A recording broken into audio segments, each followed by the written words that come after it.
intake worker, and we would call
just read a comment on this video I'm watching, and you know what it says? Wait.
Okay, call the meeting to order. Would all who wish join me in the Pledge of Allegiance?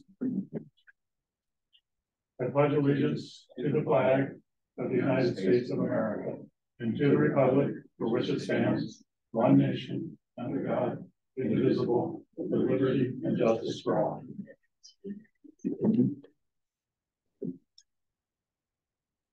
Don't have any proposed agenda adjustments. Are there any requests for agenda changes? Seeing none, we'll move on to minutes. I would make a motion to approve the minutes of January 24th as presented. Is there a second? Second. Any discussion or corrections? All those in favor? We have a board member who had to be on Zoom, so we're going to have to do a roll call. Jake? Kevin? Aye. Mark? Aye. Noah? Aye. And I also vote aye, so that passes 5-0. Next up, we have warrants. I make a motion to approve regular warrant 16, payroll warrant 16, and main first for January. Is there a second? Second. Any discussion? We'll go ahead and vote. Noah? Aye. Dave? Aye. Kevin? Aye. Mark? Aye. I also vote aye. Passes 5-0. The floor is open for public comment. Would anybody like to speak? Stacy, please go ahead. Okay, sorry, I had to unmute quick. I just wanted to let the board know and administration know that the parent group or the community support group of Oscar, which is the Orono Schools Coalition for the Arts, is making some changes. Currently, or it was originally founded and made a 501c3, and it supported schools with the arts programming by fundraising, and it earned some money for lots of things prior to the building of the PAC. And now that the PAC is with us, and between COVID and finding that we're struggling with all of kind of how to fundraise or what we might need to fundraise for, we've kind of looked at the mission as a whole and decided that we might be better off kind of moving away from that aspect of an organization and moving more towards advocating and supporting and growing our arts community and our arts programs just within the school from a parent advocacy and support role. So I just wanted the board to kind of know that and know that we would be happy to be of use in any way, and that we're, just available to support in any way that we can. I know with the PAC and then, the newness of that, and obviously we've got some changes and some growing that we're doing. If we can be helpful or useful in any way, we would love to do that. Great, thank you for the update. Oscar's obviously been an important, fundraising source, and I would say always an advocacy source as well for as long as I've been here, which is 12 years. So we appreciate the efforts and look forward to the ongoing work. As you say, there's lots of reinvention, well, not reinvention, but lots of things to figure out. So thank you. Any other public comment? Can I just make a quick comment on that, or? Yeah, I mean, as long as it doesn't I lead just to want to say thank you. I didn't even know about the Oscar before, and I'd love to learn more about it. Is all I want to say. So if you could tell me more information offline or whatever, this is the first time I'm new, so learning. Thank you. I can email you, Noah.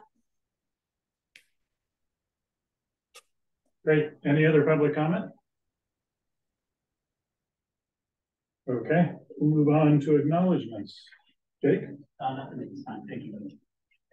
I'd just like to acknowledge all the candidates. I guess that includes the town council too, but the school board's front and center in my mind who put themselves forward to run for office. It's a commitment of time. It's it's not an easy thing.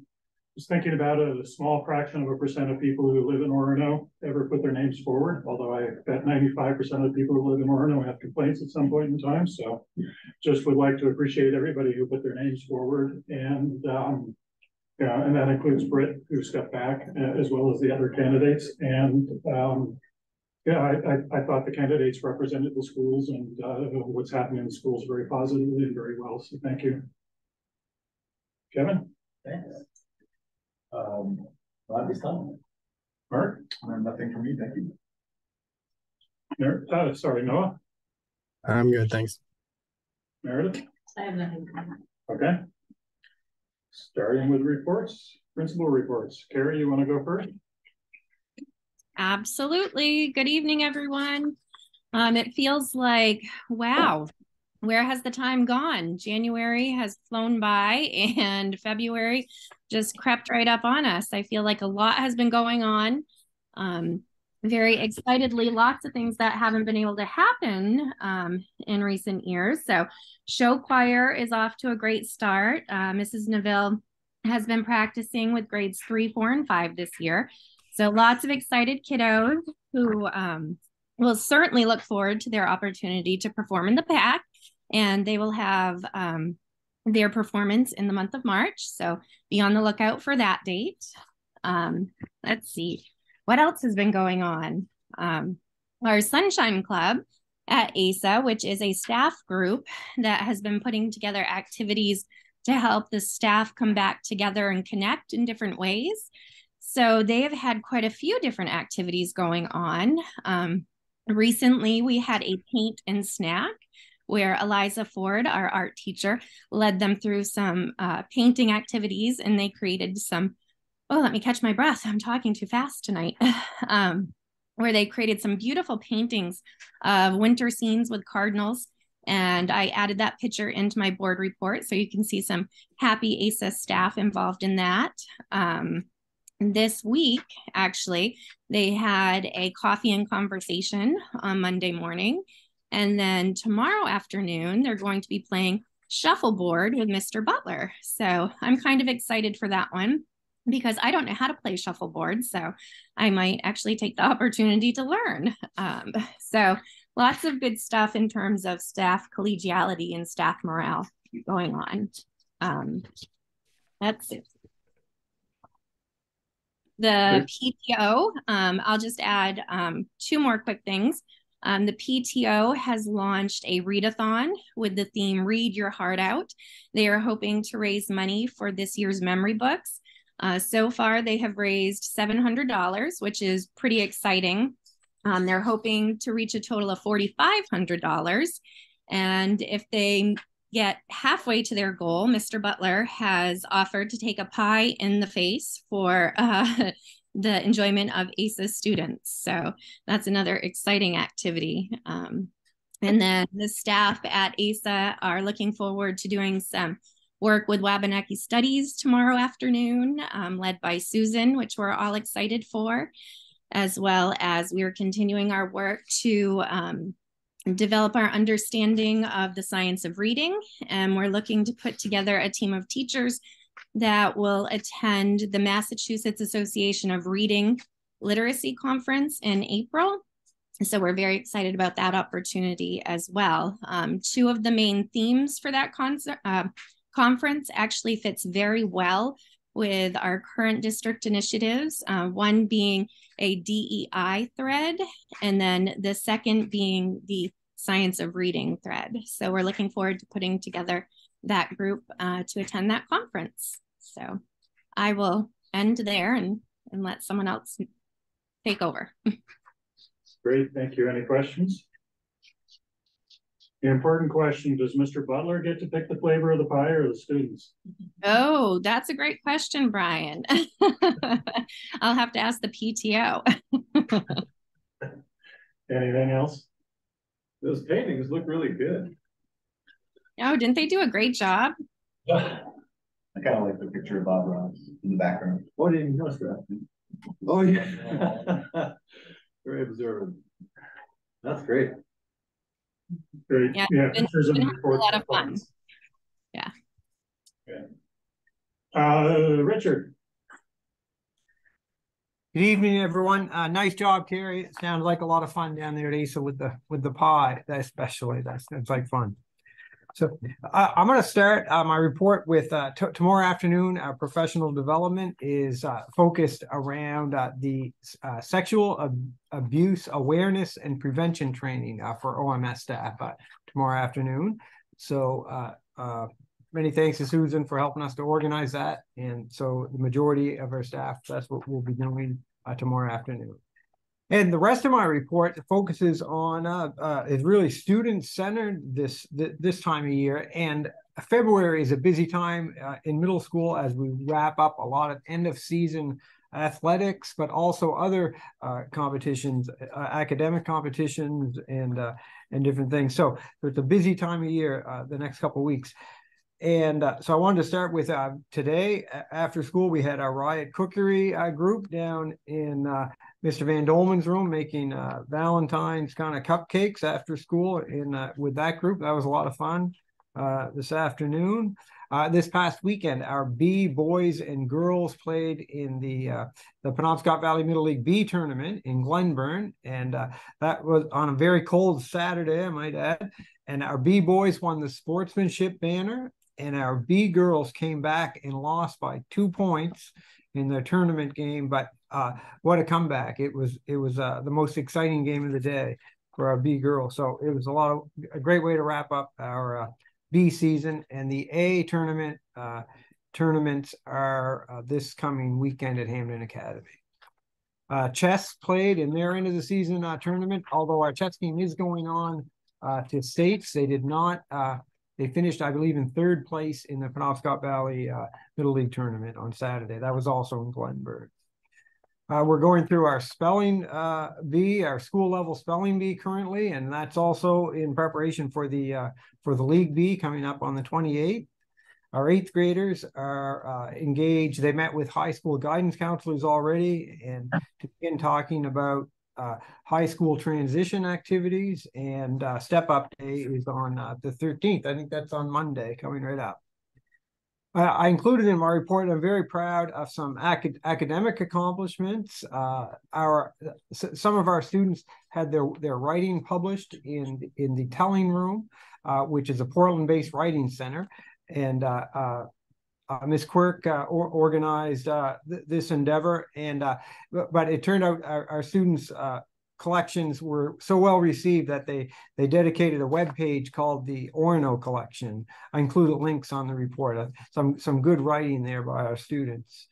Our math counts competition, I listed some students in a report. They did well at the state meet, and we have a number of middle schoolers competing on the high school math team as well. So Ms. DeShane is taking the lead there on that. So lots going on in the month of February. Looking forward to the basketball tournaments this coming weekend. Great, thank you. Any questions?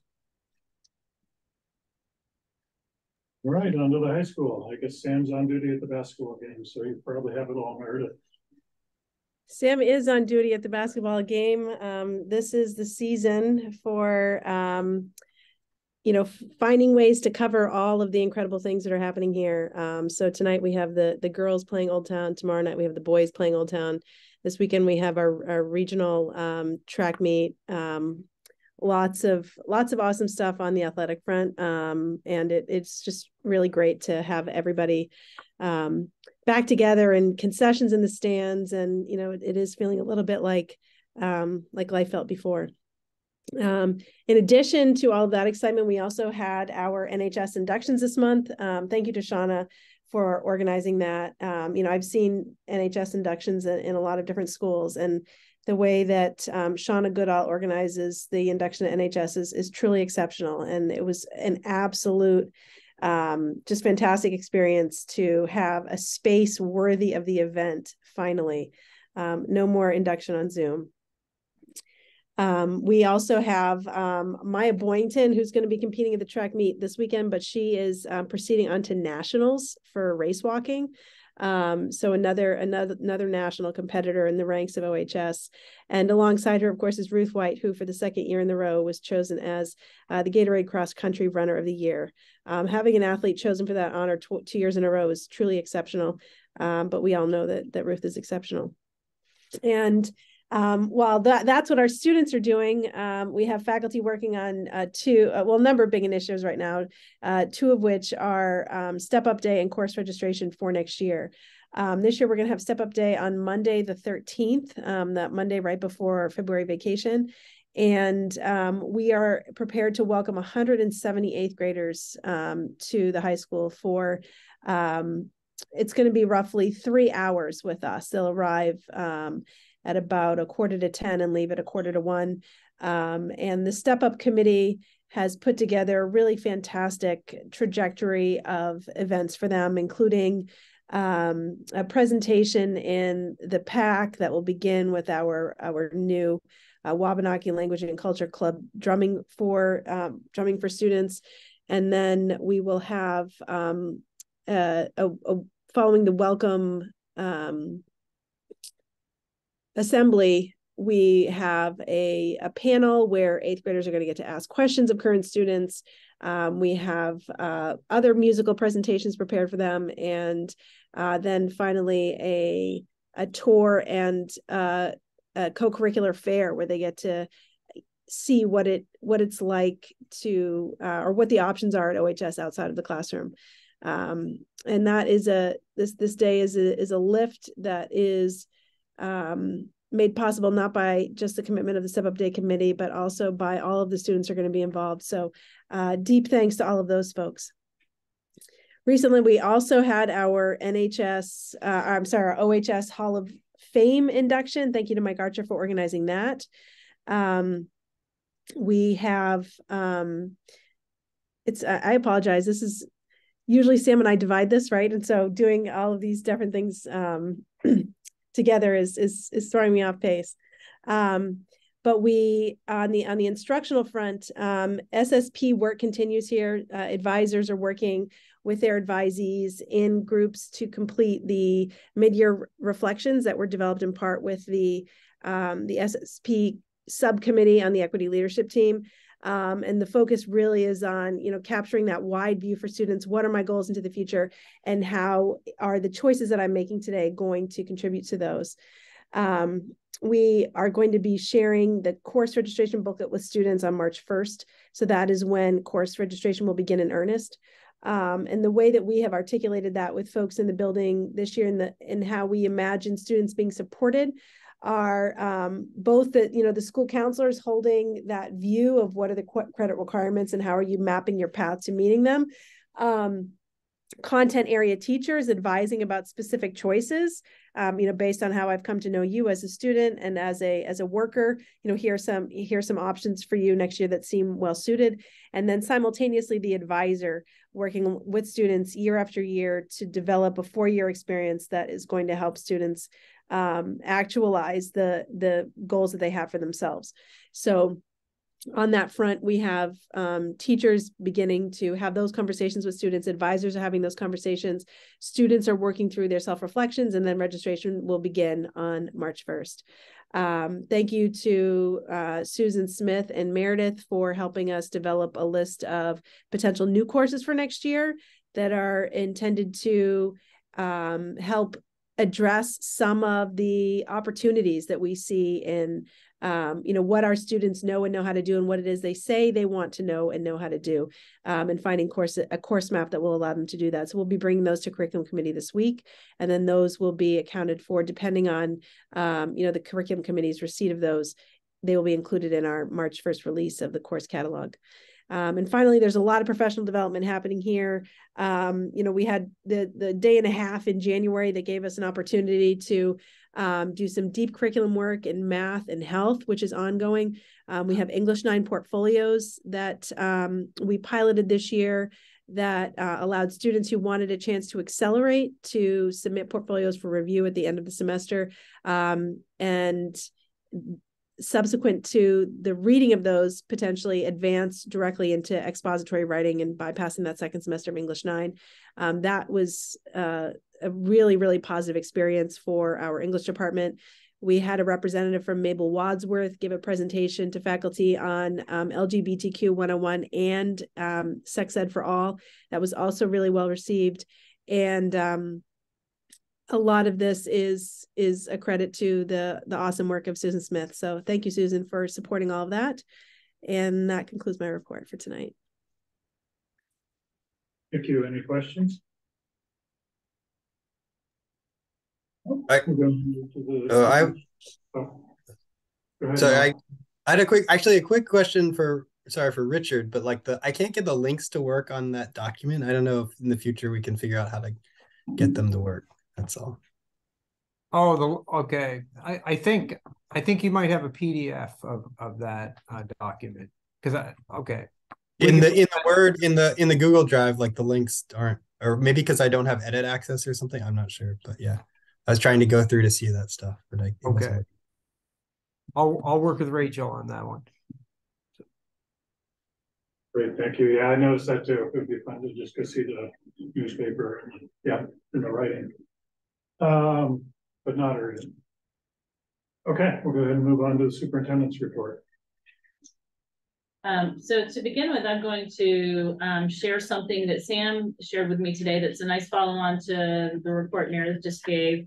The high school's been working on an updated marketing video for mainly to roll out Step Up Day. I just wanted to share it with the board and the folks here tonight.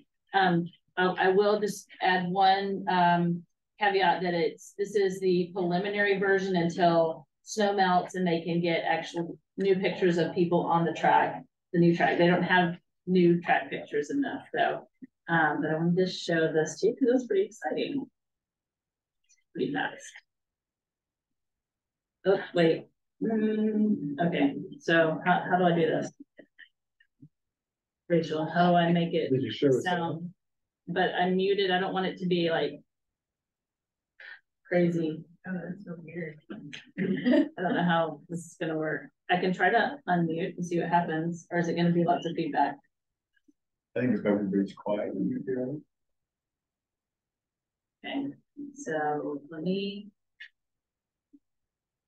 unmute. Let's see if this is.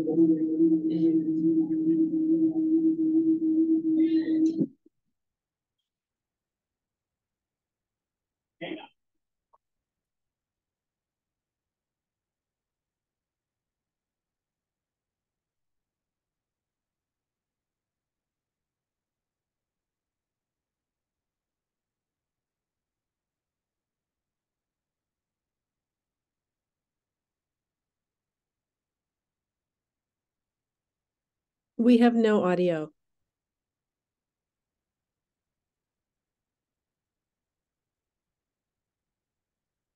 Can you just type? You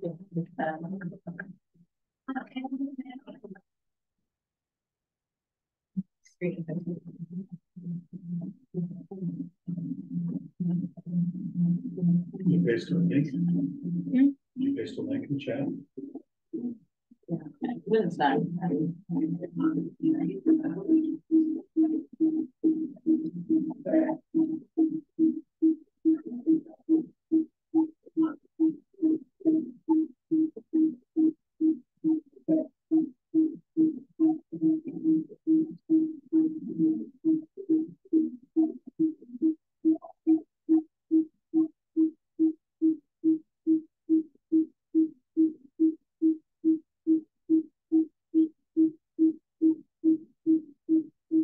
Okay, we can turn around the sound back on.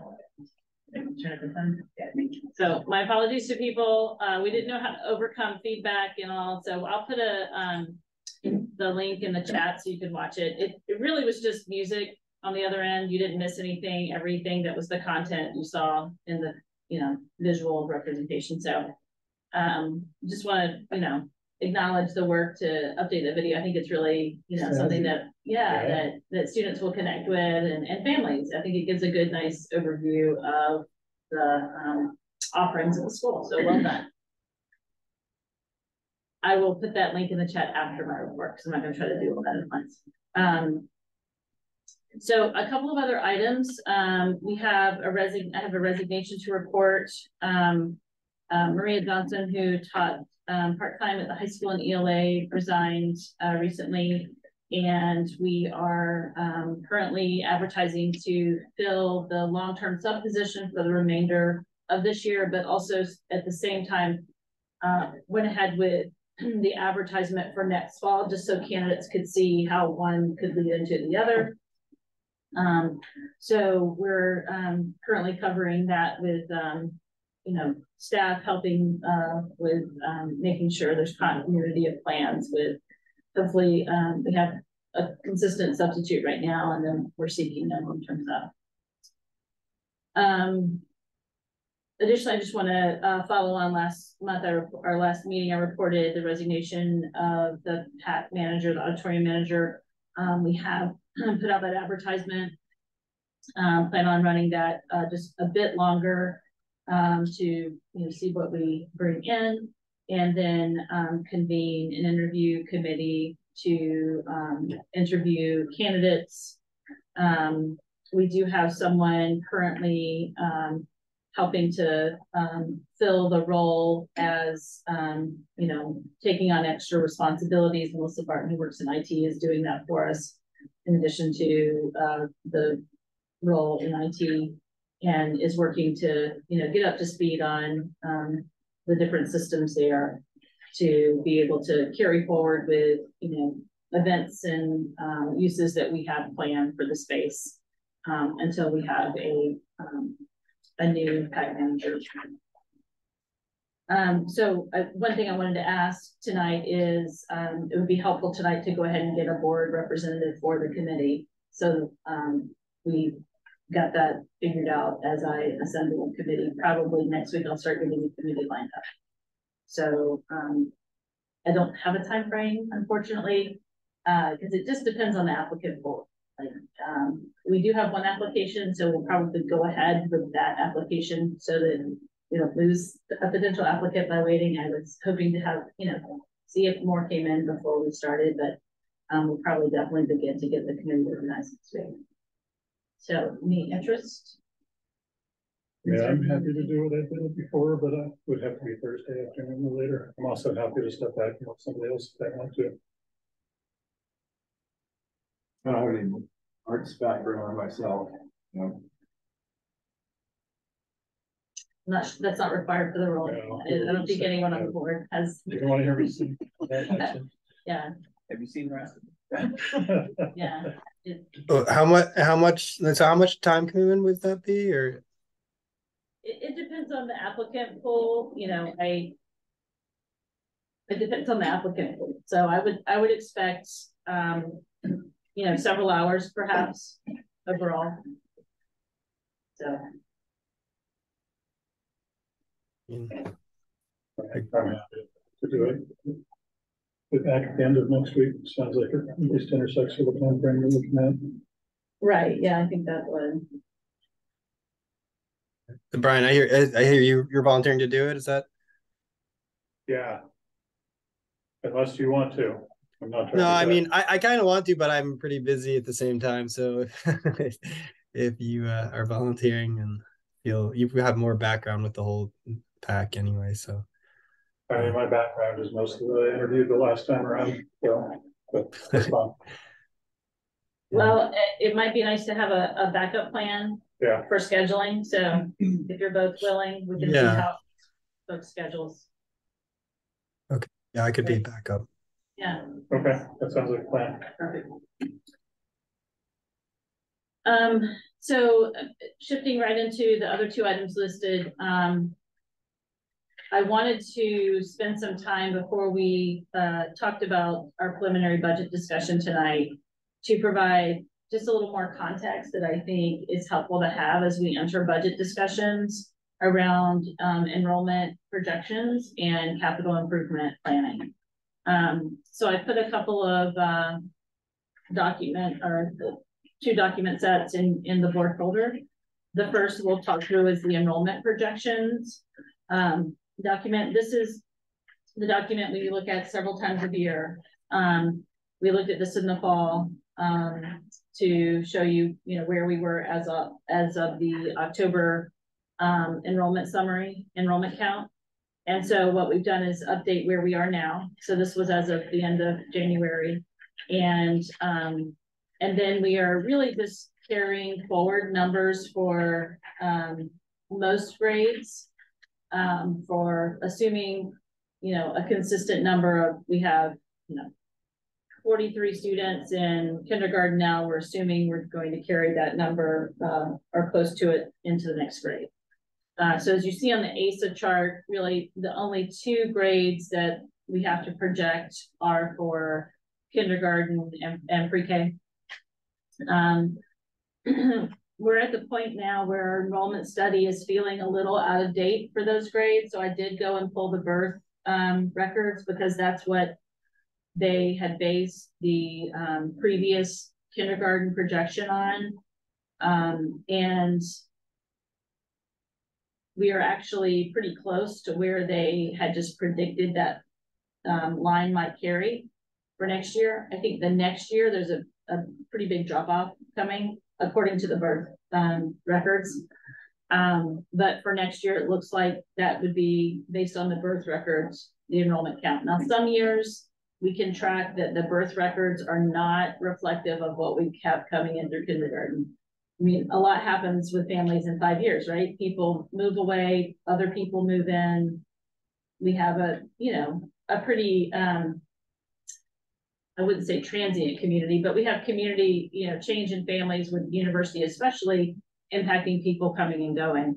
But I think that's a safe number because it's a pretty consistent number for us at ASA to base that kindergarten number on.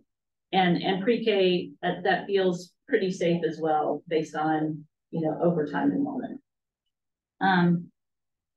The other change on this that we are, two other things to note. One is we are proposing at this point, unless something changes with numbers, to shift the second graders next year back to 3 groupings. They've been in 4 groupings for K and 1. And it's been one of those groups that's just really on the cusp, right, with numbers of where the class size is. But with 3, it's dropped somewhat over the last couple of years. At 3 groupings, they would be at a 16.7 class average class size. The thing to note about that group is it's one of the highest grades with special education needs. And that, results in, some classroom high needs, but also some students are pulled out for part of the day and there's lots of support pushing in. So we've talked about this a bit at ASA. It's where we are right now and what we're planning for right now. But if numbers change or circumstances change in some way with what we learn about students, then we may have another recommendation. There's a space consideration also. Having 2 groups of 2 grade levels with 4 classes and every other grade level with 3 classes poses a space challenge. And so there are a number of factors kind of that we're considering here. I mean, we do have, there are some other options if we had to have 2 grades at 4 classrooms and all other at 3. I mean, those aren't overly desirable either, but you know, there are ways to make things work. So I just wanted to point out what's different about the projection compared to what we're doing this year. The last thing to note on this page is we have probably one of the highest pre-identified rates of special education students that we already know of coming into kindergarten, that we've learned of, that are already in you know, CDS with plans that we've learned about. So Lisa's just flagged that as you know, a group that's going to have resource needs. And you know, typically coming into kindergarten, you don't have a number that high already in the projected column. We usually learn more about those students, and that number grows up to that over time. So that's just the other thing to know about the ASA. The 4th grade group keeps growing and staying, you know, consistently large. That group, you know, while sometimes there's you know, someone comes and goes in the grade level in terms of transfers in and out, it still feels like a grade level that would be too big at 3 classes for that group. So that's where we are right now, and we'll continue to, you know, keep you updated through the spring. Any questions on ASA before we shift over to the middle school? Could you just explain to me again, the pre-K, there's 1 teacher, is that split between different times to make that? Is that how? Right, there's a morning and afternoon session. So we cap our enrollment at 16 per session. So we can actually go up to 32 because we have a teacher and an ed tech in there. The ratio requirement is 1 to 8. So with 2 adults, we can have 16 at a time. Good question. Any other questions about the ASA information? Okay, shifting over to middle school. Middle school feels, you know, it's a little more straightforward, except for the fact that we always seem to get more student move-ins at this juncture. We see, you know, lots of move-ins coming at the start of middle school or superintendent agreements potentially. We see the same, you know, usually see a bump in 9th grade as well at that juncture. So these enrollment numbers, I mean, we're not sure if they'll remain this consistent. That 6th grade group is quite small right now. In that configuration, we do see some opportunities to do some different configurations than maybe just 3 across the board, to have capacity to do some other things and some other needs. But it really depends on what the enrollment, you know, if that enrollment changes. Other than that, you know, that 7th grade group is a larger group, but it feels like, you know, the ratio they have feels like it's working based on the, you know, the population and what we know about those students. And, you know, the middle school this year, well, this year it's a little smaller than it was last year just because of enrollment, you know, grade level enrollment. Next year, it's a little smaller than projected to be a little smaller than this year. So, you know, we see that those enrollment fluctuations happen. The next 2 years coming up from ASA are, you know, kind of more typical, and then one larger size group. So, nothing really unusual to point out here other than that 6th grade group we're keeping an eye on. Okay. Just to comment, we've talked about this in the past on the board, but you know, you look at that group that has 36 students, and then just 2 years behind, there's 62 students, right? And that's just chance. That's not anything anybody's doing. And what happens when you're a small district is you get that kind of noise. It's you know, it's a little bit, as Mary was talking through, it's a little bit challenging to manage, but I think one of the principles the board's always trying to use is to make sure we're dynamically reconfiguring. There's no such thing as, there's always three classes in third grade. We really have to be responsive and in both directions, be adaptive to what the student population is doing, just because it's noisy. Yep. Anything else in the middle school before we shift to high school? So speaking of noisy, there's a lot going on this page, right? And high school, it's just, you know, not as straightforward in terms of class size. We can't just do the basic calculations as we can at the other levels. So to begin with, starting at the top, probably, you know, most notably, we usually talk about ninth grade enrollment. It's always a projection because we mainly don't know about our tuition students. You know, this year in ninth grade, it's a smaller group, but we had a smaller group coming up from middle school, from our middle school. We actually had a really strong year of tuition students coming into this ninth grade class we currently have in terms of, you know, the numbers. So projecting from next year, you know, the class coming up for middle school is on the smaller side again. But it's actually quite a large tuition base. Like, you know, when we had the enrollment study, one of the things they did is they talked about the tuition base. What is the enrollment across the 5 communities where we get the majority of students coming in as tuition students? And so Glenburn, Veazey, Milford, Indian Island, Greenbush are 5 primary communities that send students to us.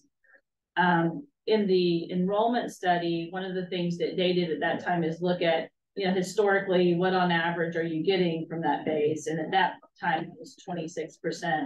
Meredith provided some good data for us. In that last year, I think we got 40%. Is that right, Meredith? Sorry, I don't have the numbers pulled up. 38% last year of the base. And the year before it was something like 27% of the base. Is that right?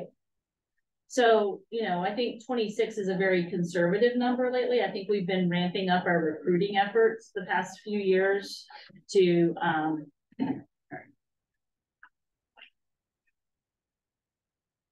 improve on, you know, what was the reality when we had that enrollment study where it was at 26.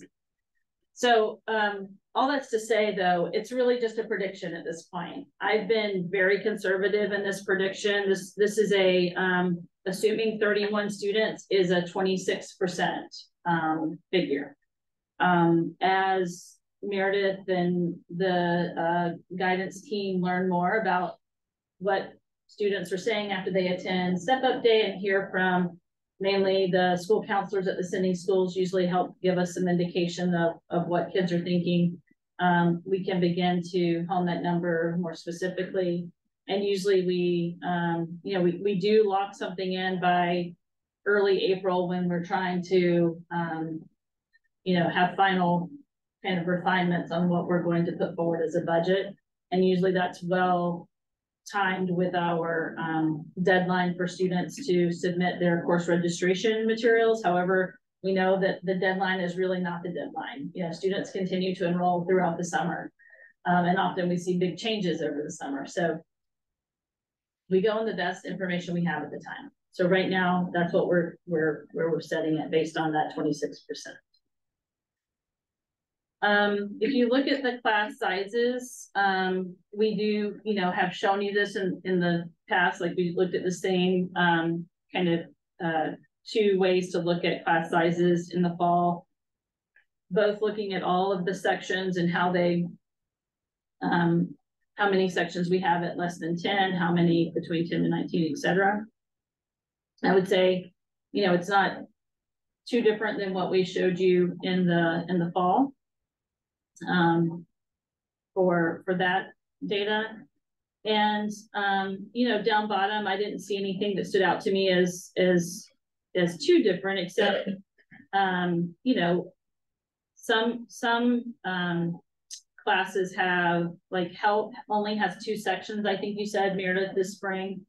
And those 2 sections are 20 and 17. So it kind of drove up the help class size by several students compared to the fall, where I think we had more sections and there were more diverse sizes actually. But overall, I think the data is pretty consistent from fall to spring. One of the things about the 9th grade special education enrollment, it's even more difficult to predict that, because not only do we not know what students are coming here, we don't really know anything about, you know, what needs they might have. So it's really just has to be a to be determined at this point. Can I ask a question about, actually 2 questions about the class size data? Sure. Do you know off the top of your head, and maybe if not, maybe Meredith Diamond knows, what the performing arts class is with 2 students and technology class with 4? Meredith is going to have to answer that. So the performing arts classes, with 2 students, we have a couple of very small sections this semester of beginning strings and ukulele. And the technology class of 4 is publication section. So we have this year, we have 2 sections of publications, which is the class that produces a yearbook. And so there is an element of it that is, you know, transcends the kind of what's happening in the group. And so that there is some flux in that, because there are some students who want to participate in yearbook who can't fit in their schedule, and the teacher then accommodates them through an independent study.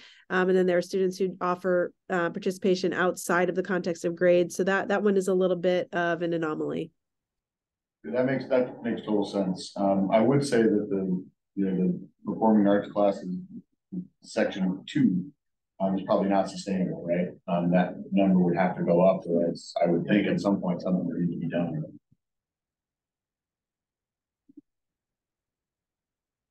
Yes, the question is what to be done. Finding the class that, you know, students will want to take, you know, at that time of day from, you know, different instructors is the trick to figure out.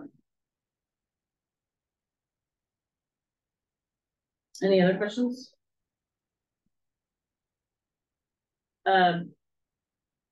Principals, anything that you would add to that, or Lisa, of notes from your perspective? I think you're absolutely right. As far as, you know, as far as special education, it's just unknown. We often get a large group of kids. They love Orno, they love the program, and we're not very surprised when we get a crew wanting to join us here at RSU 26. Lisa, while you're unmuted, a lot of the schools show this big jump in 21, 22 or 22, 23. Is that COVID related, or is that just random, unexplainable? That's a conversation that we've had repeatedly. As far, are you talking about a jump in numbers? Jump in special ed numbers specific, yeah. You know, like ASA was 70, it was around 70. Right. And then 21, 22 went up to 78, and 22, 23 went up to 95. Right. We've had those conversations. It's hard to really identify, you know, what, I mean, I'm sure it's one of the causal factors. We've had a lot of kids move in. I can't tell you, you know, how often new folders are just coming right across, you know, our door. Just kids are moving in at every single school already identified with special education needs. It's just I've never seen anything like it. Mr. Say so about the same. Right, the high school has this same time. In the 70.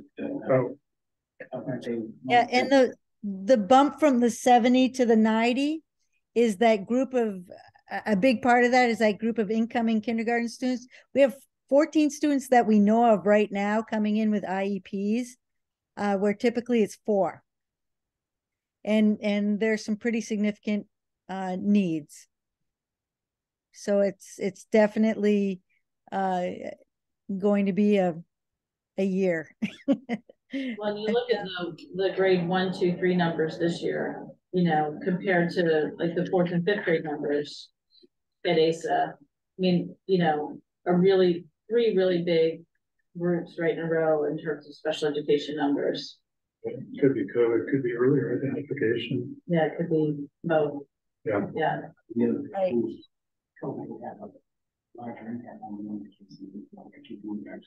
Yeah. Well, I mean, Orono also, I think, has a reputation for an excellent special education program. So that's a compliment to everybody involved. Any other comments or additions from principals?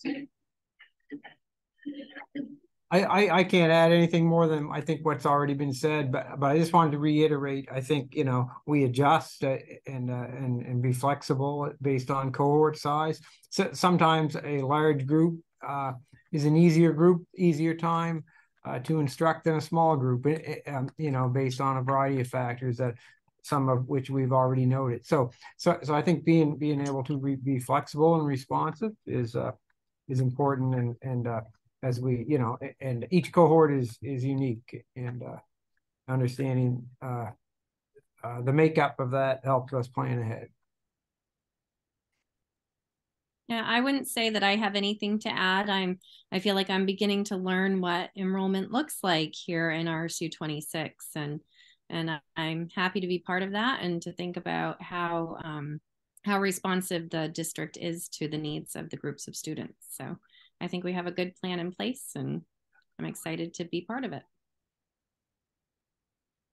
As Meredith said, data at the high school is really complicated, and I think that each facet of it could lead down an inquiry trail that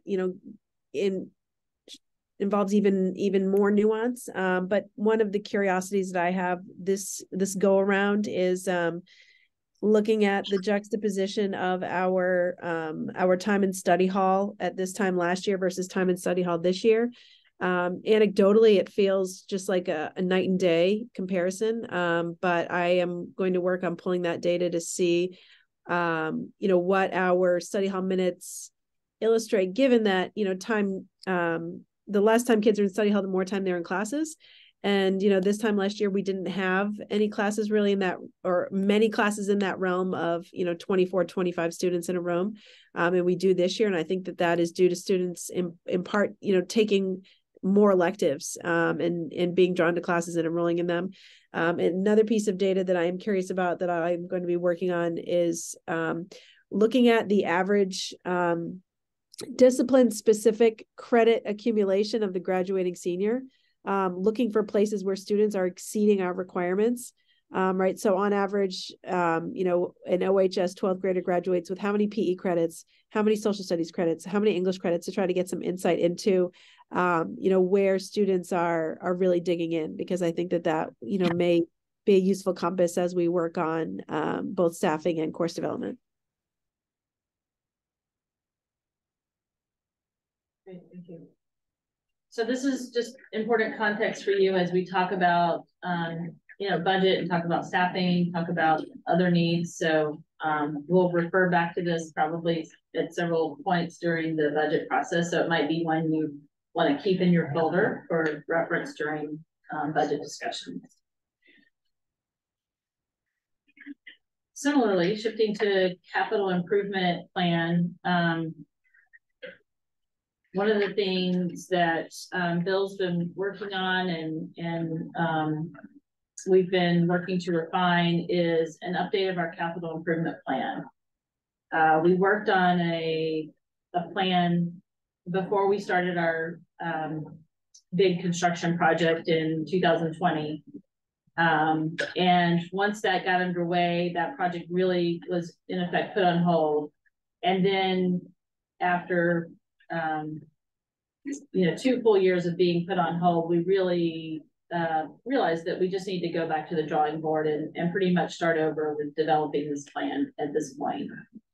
So we felt like it was important to share with you our work. We don't feel like it's done. It's just really we've just gotten started with it. But we do feel like we have the majority of what is known at this point that we feel like should be on this plan, but we just know it's not complete, right? Because like Bill and I were talking about something today and we're like, oh, it's not on the plan. Let's get that on the plan. So there's something been added since I put the script over yesterday, but it's fine. And the other thing that we haven't done that'll be an exercise that we need to do next is prioritization, right? The order in which we carry out this capital improvement plan. So I just wanted to spend some time talking about it, what's included and what implications it might have for our budget planning. So previously, before we did the $16 million project, or as that was kind of, we were honing in on what $16 million was going to buy and what it wasn't going to buy. We knew that there would still be a lot of needs in, our buildings, which are old and, haven't had a lot of updates over the years that couldn't fit into the larger project. And so one of the things that was a part of the original plan and has been carried over to this is kind of the rolling upgrades of classrooms with some basic, assessing in each room, what does it need to have a refresh.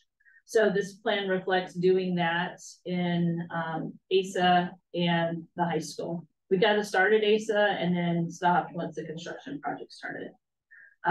It also includes, looking at lighting, looking at, sorry, I lost my train of thought. Looking at lighting, looking at HVAC needs, looking at just miscellaneous things within a building like generators in the building so that we can sustain enough systems if to have school during a power outage. Other refurbishments to bathrooms. If you go to most any bathroom in this building, you would probably agree it is due for an upgrade. Looking at exterior refurbishment needs in some areas. Sometimes when you have the old next to the brand new, it's really pretty apparent, that we need to brighten up, freshen up some of the spaces that weren't touched by the renovation. Also included in this are roofs that we haven't that we've started on the roof redo project, but we have a pretty long list of roof needs. So we have a whole category for that on here that you can see. By the time we get done with those, the ones that we've already done immediately. Right. Looking at doors and security replacement of some doors, and then looking at more access controls to enhance security.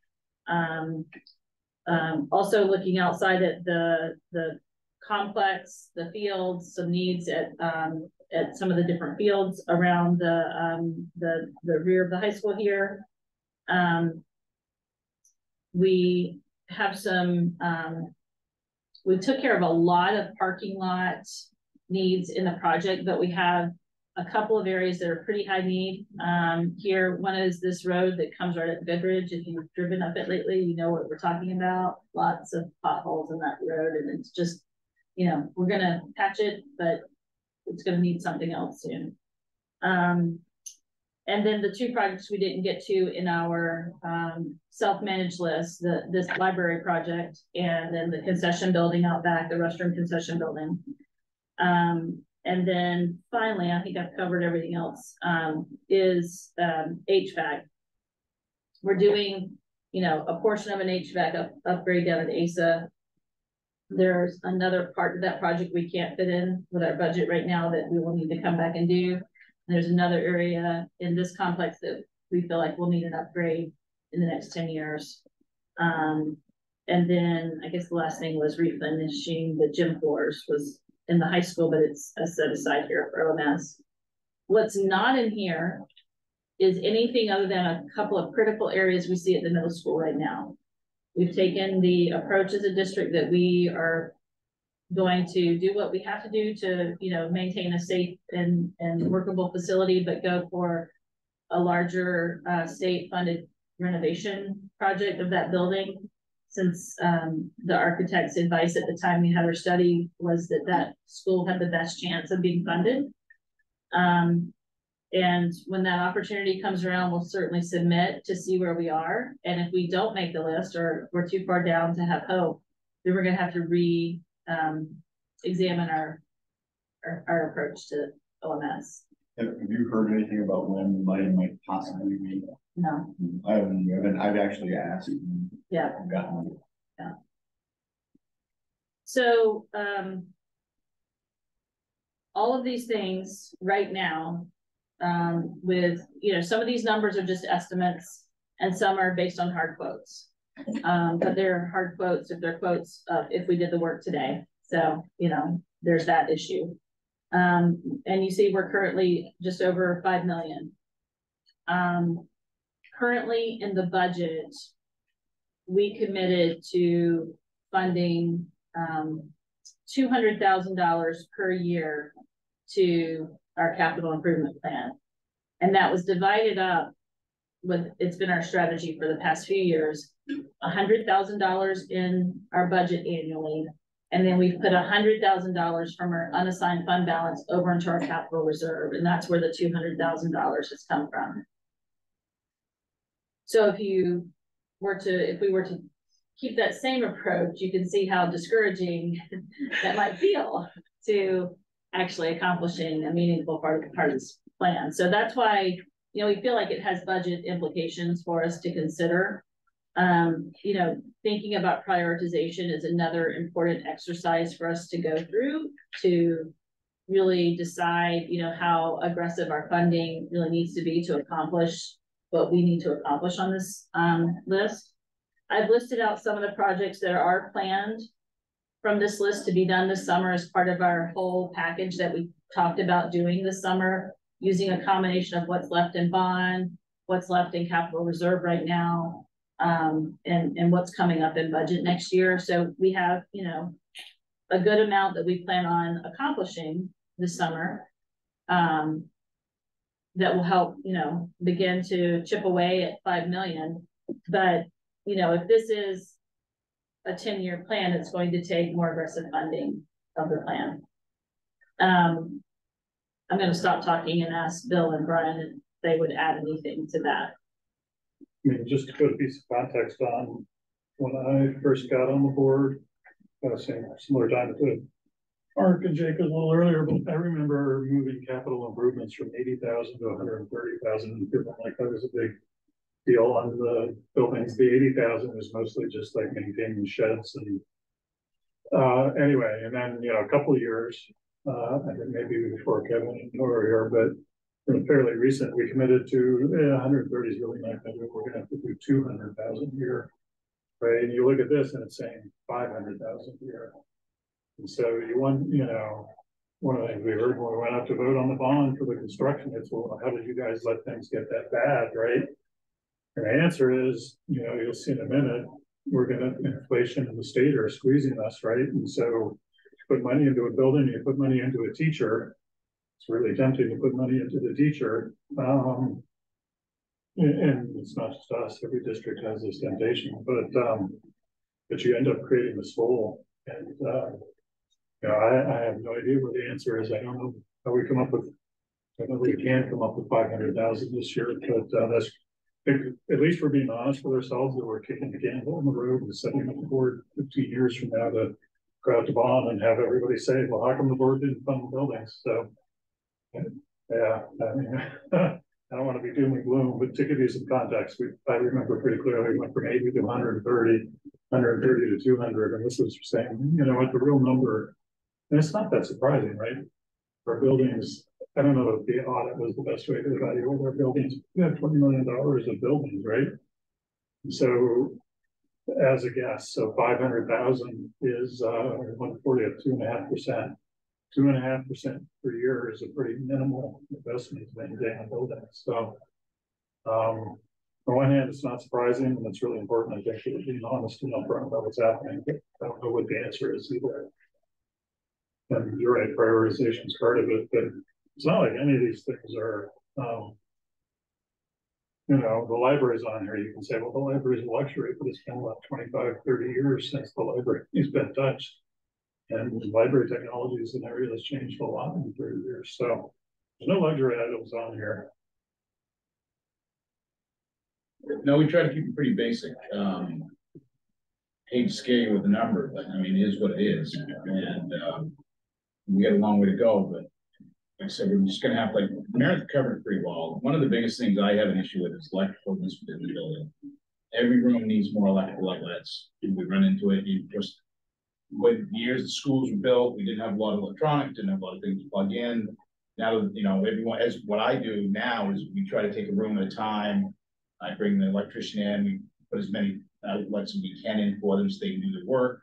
You know, they're plugging in strips on strips, and not their fault, they're just trying to make it work. So there's just some small things like that, but my biggest worry right now is roofs, our roofing systems. We're starting to lose more than we expected, even after they did the evaluation, especially some of the high winds we had. We're getting some other roofs that are starting to open up now that we weren't expecting to. So yeah, it's a big list. I was shocked when I started down this process, and like, you take a room to paint a room, about $2,500 to paint a room.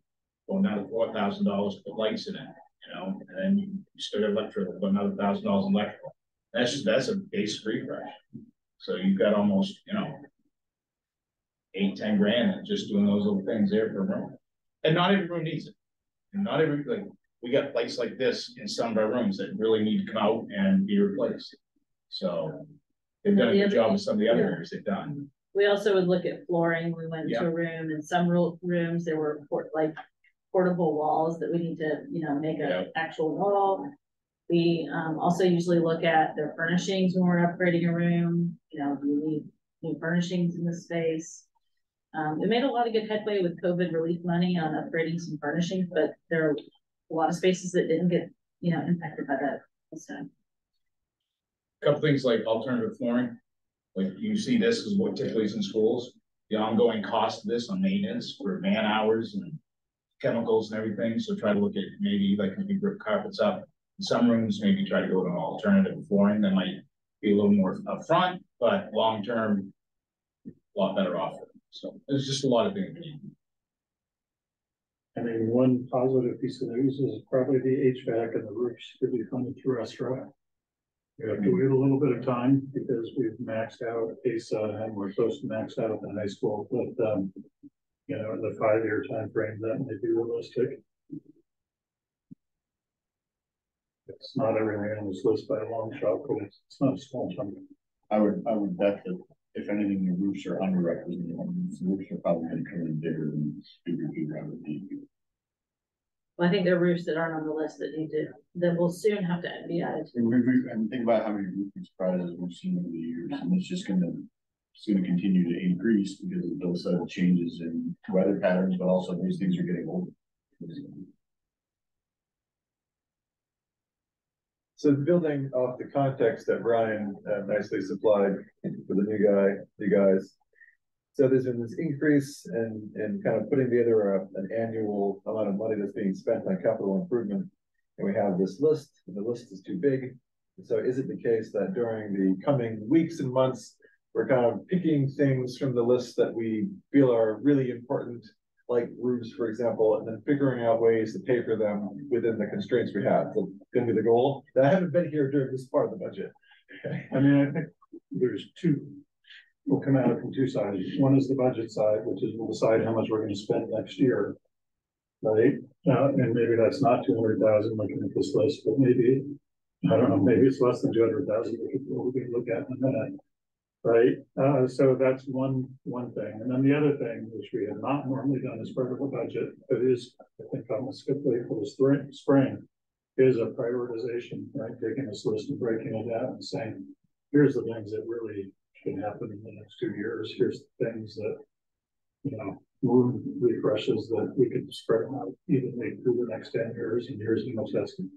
So yeah, there's more of a dive into this list and the details, which is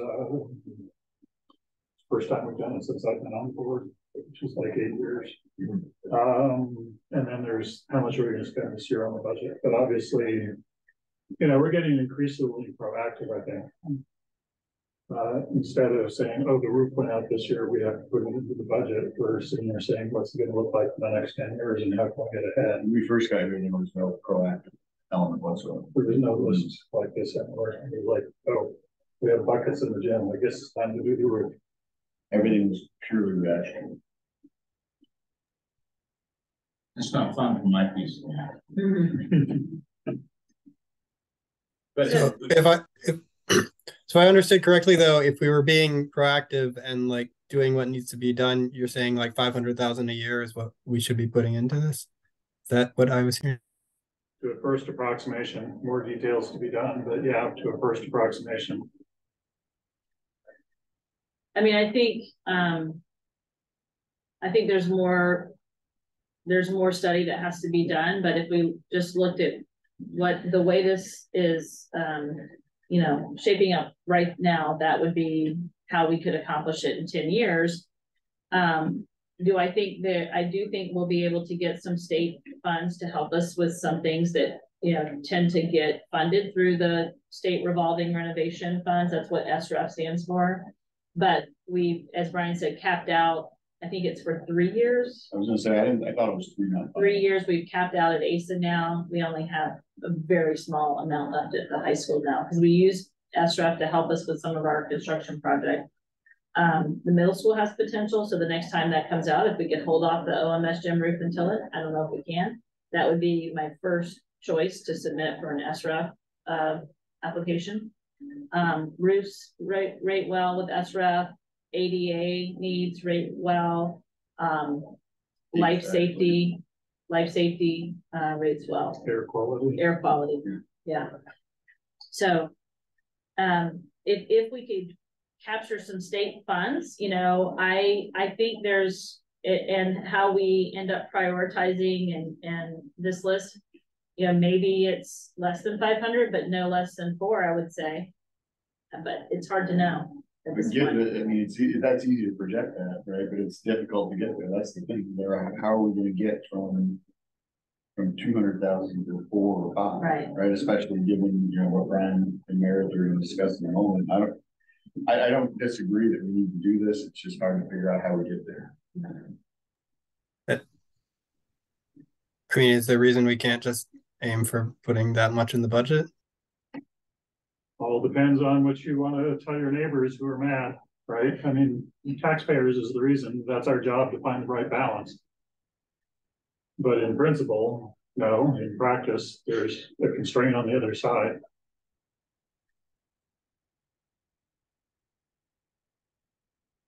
So our next step is Brian, Bill, and I were going to begin to assess priorities, the 3 of us, and then take our initial kind of work to the building committee and have the building committee look at that and give input, because that group's been talking up, you know, about building needs for the last few years with us. And then once we have that group kind of weigh in and we, you know, work on prioritization, to bring that to the board, to share with you our work and get the board feedback on prioritization. So that's kind of the next steps that we've talked about with this list. But, you know, as we talk about budget, if we found a way to add $200,000 more, yes, that would be prudent. But the question is, can we do that this year?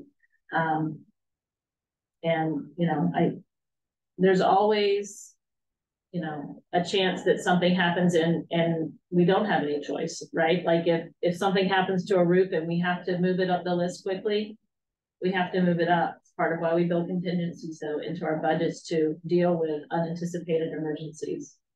You know, if something's feeling that emergent though, it's going to be pushed up the list to like happen this summer or next summer. But I felt like it was important for everyone on the board to have this context as we talked about a budget. Can I ask a question about the 2023 planned projects? What is it? E-library area? What is that? Sorry, I realized I should have been more specific. The first two are roof projects. It was just a code that roof systems used, like for an area on the high school roof. So that's this roof, okay.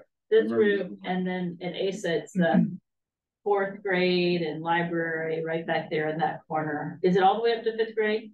Oh, but it's great, yeah. Yeah, so that whole end. So those are both. Yeah. And then one other just kind of question. I see on the athletic fields, there's some irrigation plan. If part of that irrigation, and I don't know that it is, but if part of it is kind of in-ground irrigation for the football field, track infield, would that be something that should be moved up before sod gets laid down? Or are we going to continue to use the water wheel? Our plan was to use the water wheel. I think that irrigation, was it for that space or was it for all spaces? The water wheel? No, the irrigation that was on this plan. The irrigation that was on the plan. That was for the soccer and. Two. One was for the water wheel. Yes, that was a $10,000 one. Well, I think it was 15. If that was the pump, yeah. We have to buy a pump. Right. No. He's talking about the under athletic fields. You don't have this document, sorry. It's the under athletic fields on the capital improvement plan. There's an irrigation element. Yeah, I think it listed the soccer fields, and I have it right here. I know what that is. What we talked about, Mark, was driving off spuds off the supply line to each field, so we can then use the water wheel. Okay, so we're going to stick with the water wheel. We're not going to go within. Right. Okay. That would allow us to use the water wheel in other fields other than just that. That's what we're sorry. I just want to make sure if we were actually going to put stuff in the ground, it would make sense to do the football field, track and field before we put the since we're just going to use water.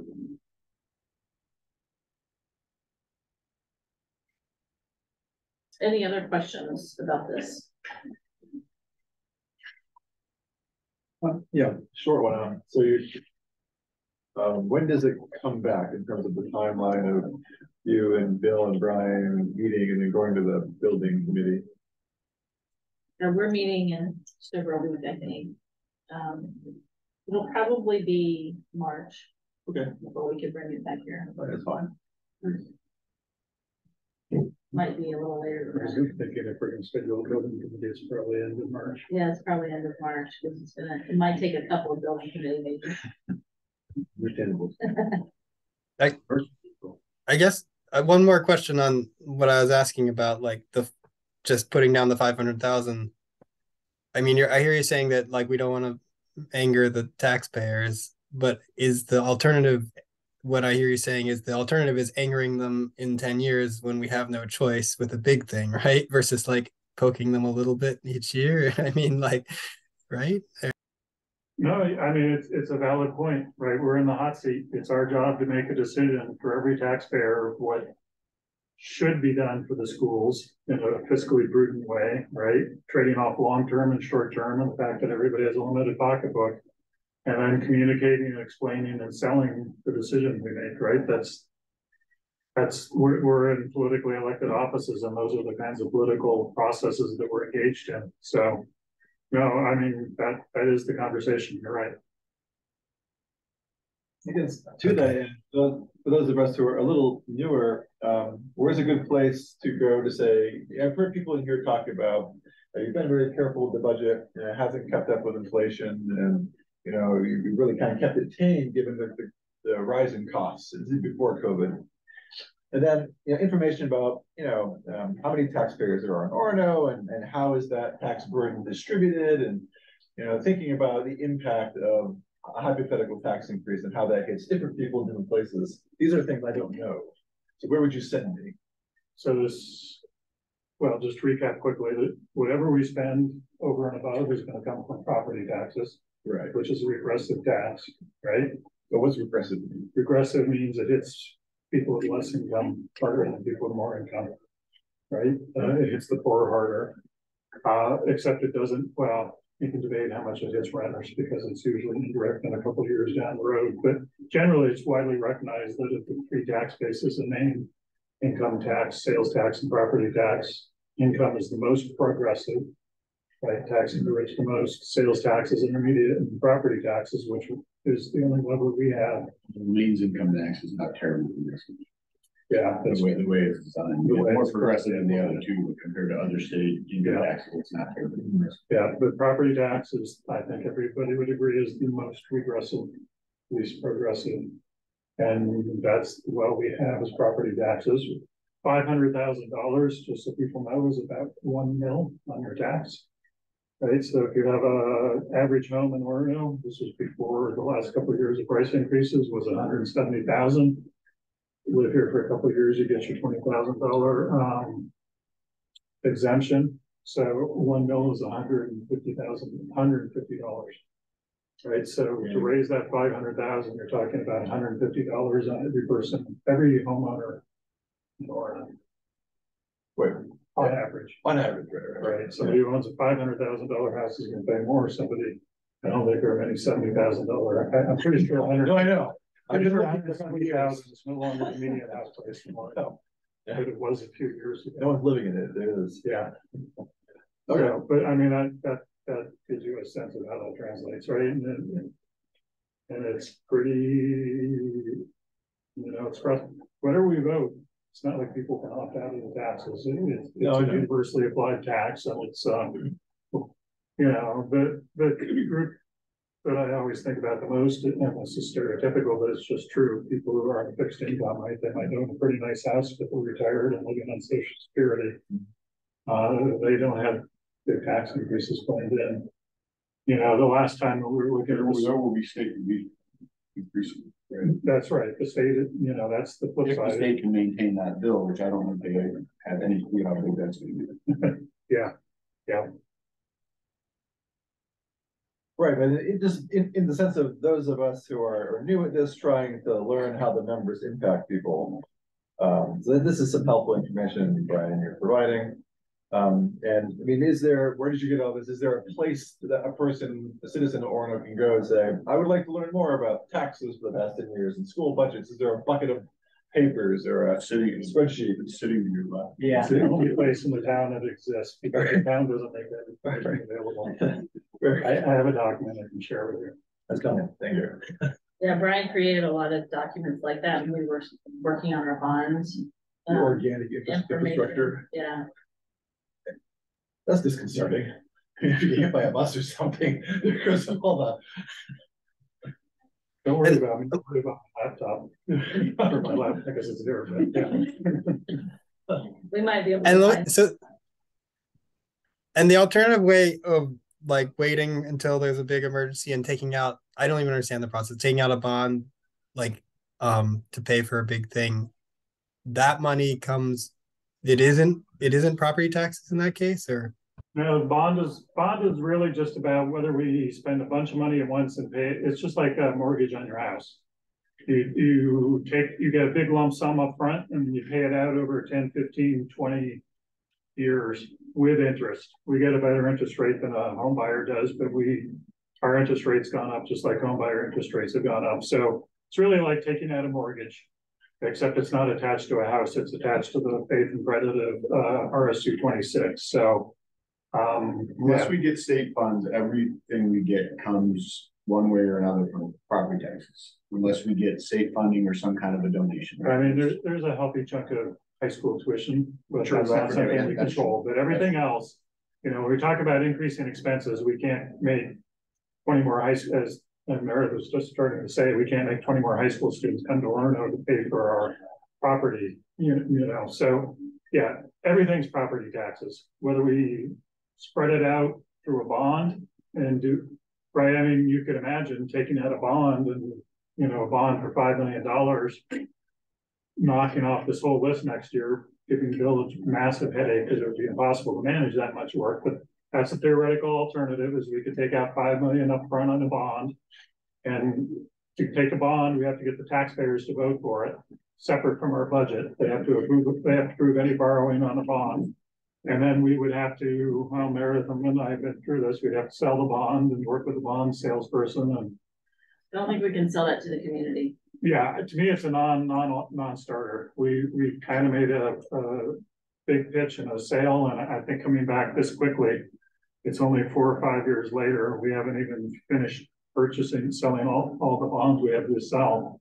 I think it's a non-starter, but theoretically, we could sell the bond and pay it out over time. But if we had a big emergency that we could not pay from our contingencies, we could look at our unassigned and do a, you know, like an emergency kind of use of some unassigned funds. But if it was big enough that it required an emergency bond, we would have no choice, right? That would be the circumstance, I think, that we would have to go to bond. If we didn't have enough in unassigned, I mean, it would have to be pretty catastrophic. I can't. And just to be clear, we have, I think it's 18, 19 more years of paying off the current borrowing for construction. So I think it would be highly responsible to be thinking about a board 18 years from now who's going to take out a bond, right? There's that payment that we have towards the bond. So there's going to be a big drop in funding. It's probably realistic to be planning that somewhere around that time, you're going to take out another bond and keep that payment level, right? But that's 18 years from now.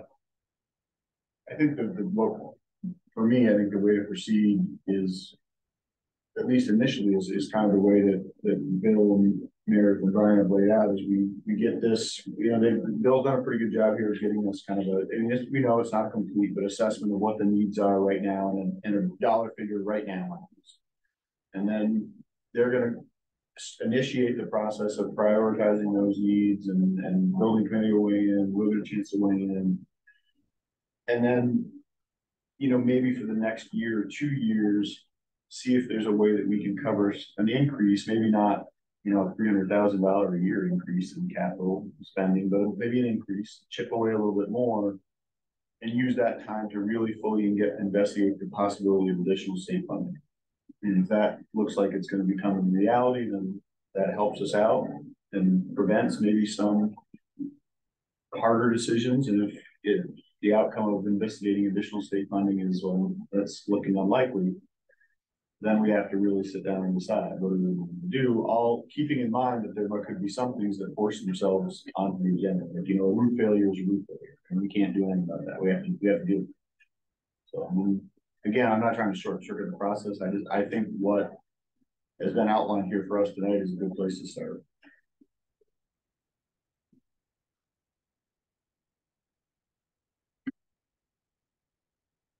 Anything else on this? That was helpful. Thank you. Next up, budget. You can talk more. You want me to start with AB 279? That would be great. So more financial nerdery to dive into, right? So probably, I mean, anybody can go and download the EB 279, Education 279. It's the form that the state uses to decide the funding for each town or school district. I gave you guys the summary version. So probably the summary version that was in your packet, the easier place to work with. So this was implemented, I think, back in the 1950s. A lot of states have done this, right? Property taxes are so regressive that, and so variable between towns, right? One town has $1 million homes, another town has $100,000 homes. It's not really fair that the school that had $1 million homes gets to spend more on their kids than the school with the town with 100,000. So some central state funding has always been part of, well, for 70 years has been part of the state of Maine. And it goes through this formula called EPS, which is the expected contribution. So basically the state has a formula of how much the minimum you should spend to provide an adequate education for your students. And every town or school district is required to spend that amount. In practice, as far as I know, nearly every state or town, every town or school district spends more than that. But so this is really a minimum, but this is the state minimum. So they have all these formulas. For example, the student teacher ratio is 17:1. So it starts with the number of students, which you see at the top. And then they go through all these formulas, 17:1 ratio for classroom teachers, 320:1 ratio for school guidance counselors. They have a ratio for principals and librarians, and on and on and on. And so they put this all together. They figure out how many people you need. They figure out how much that should cost you. Then they add in a bunch of extra stuff. They have Title I, reading recovery programs, and anyway, they add in a bunch of details, most of the actions in the staff up front. So that's what shows up on the operating line. And then they add in 3 categories of special education, chapter 104 on transportation. Those are a little bit funny because they have a formula, but if you spend more than the formula, you get what you spent last year, basically. So, for example, our special ed spending is about twice of what the state formula says, but we get reimbursed for what we spend because that's the way the law is written. And much smaller chunk of money, but chapter 104 is the same, and transportation's a little bit different, but that's that other pot. First is the retirement program, and the state is really under LePage. They don't have the first responsibility. It used to be retirement was always paid by the state, and they don't have the retirement on the districts. It was a big way of downloading costs to the district. And the state has been gradually trying to pick that back up and get back up to 100% state. So that's why you see a big jump there, right? So these are the amounts. So we are required by law this year to spend 9.4 million educating our students. As you may remember, our budget's closer to 15 million. But we're required by law to spend 9.4 million, and the state's going to make sure that happens. So there's 2 pieces that make up that 9.4 million. One is the amount that we have to take out of property taxes. That's straight up law. We have no choice. We have to take that out of property taxes. And that is done by taking our property valuation, which in Orono this year is 515 million, and multiplying it by the state expected contribution. So that's 7.29 mil, right? A percent is divided by 100, or the mil is divided by 1,000. So that's 0.00729 multiplied by 515 million. That gives us 3.7 million that we have to raise by local taxes. The gap between that 3.7 million and the 9.4 million the state will give to us coming out of income tax and sales tax. So that's the big picture of how the EPS formula works. So everything over and above this, we have to raise primarily through tuition and through additional property taxes, which is called additional local. So when we get to the budget season, you'll see additional local showing up, and that's the bulk of the tuitions, ballpark of $1 million and change.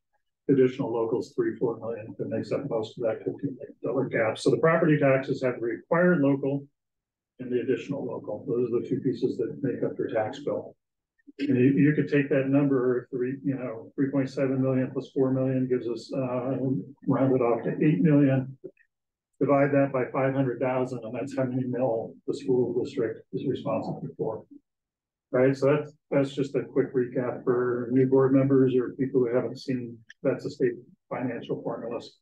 Okay, so going through what they've actually done. So this is the preliminary. It came out the end of January, which is early. I have to give the current administration props. They've been putting out these things. They are I've seen them come out as far as the end of February. And I've seen the one that comes out at the end of February change 3 times. So it's like a moving target for our budgeting process. So far, I hope I'm wrong this year, but so far the ones that have come out under the current administration in January or early February have actually been what gets passed in the budget. They can change this one. They can change this one. Right. Yeah. Be kind of nice. Yeah. I hope they will. I've already contacted our state representative and said, hey, the governor's talking about this increase in education. What we're seeing is actually a real dollar decrease in educational funding. So who knows? Okay, so bottom line is the amount the state says we have to spend on education that's going to help us find funding for is 3.79%. Right away, compare that with the fact that our student enrollments went up by 2%. So that really is effectively saying the state is going to give out a funding formula for 2% over, 2% on a per capita basis. If we have an increase in enrollment, that's going to increase costs. So right away, 2% versus 7.5%, which was inflation last year. You're starting to see how we're in real dollars heading down the tubes pretty quickly. Now look on top of that, the expected mill contribution last year was 7.1%. Now they're saying towns this year have, this number changes a little bit every year. Towns have to cough up 7.29%. So the proportion between what the state gives and the town gives has changed, right? They're asking for a little more from each town. So that the expected mill rate went up. So it's shifting the balance. So you compare FY23 with FY24, the amount the state gives us, the amount versus the amount we are required to raise in property taxes has gone up. The last piece that happened, you've all were living here, right? The town did a big revaluation of all the properties. And the town always said, well, that was tax neutral. And for the town, it was. It did not change the total amount of tax revenue the town brought in. It changed who paid, right? Some houses went up and some houses went down in the valuation. So it shifted between houses. But the state funding formula is for education is entirely based on the property valuations.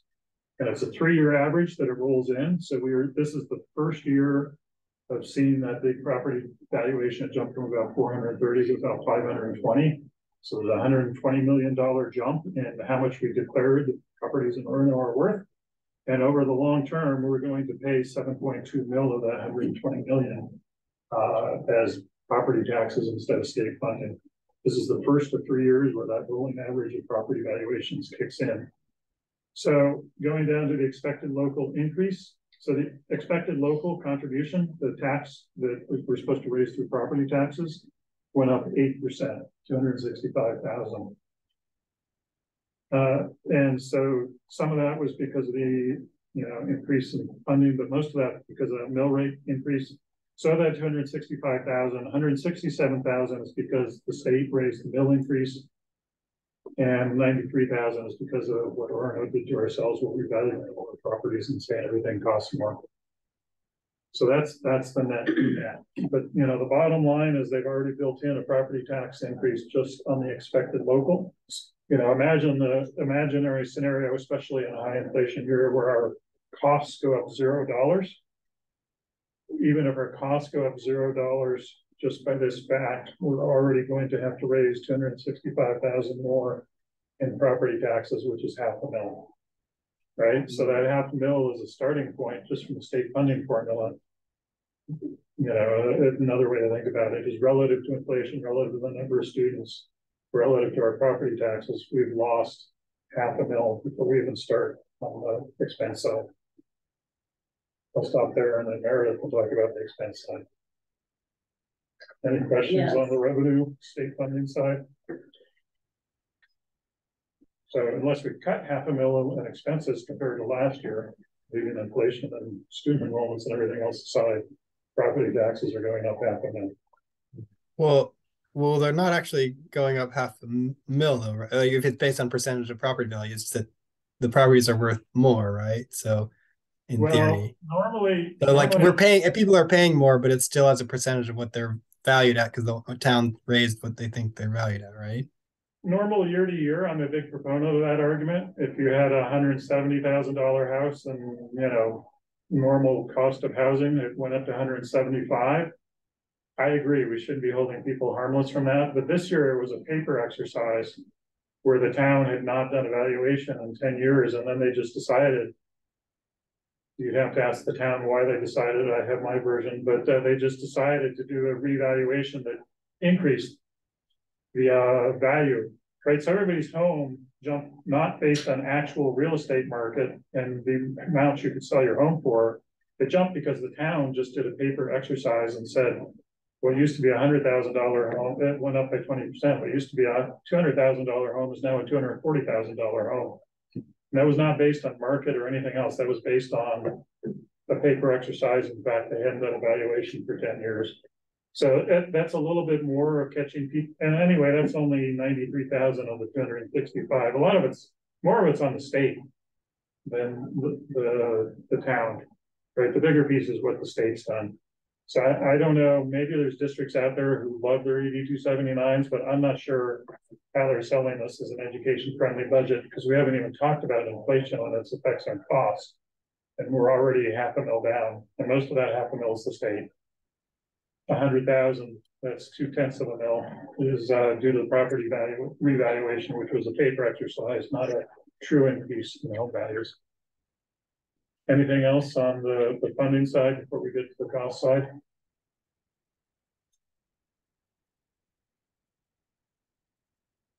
Okay. Okay. So at this point, we don't have printed budget materials to give you yet. We're still working on refining the expenditure requests for the first round. But we you know are honing in on what's going to be the budget we'll present to you when we next meet. But we, at this time, typically, and tonight, we do have areas that we can tell you we see as impacting budget for us for this year.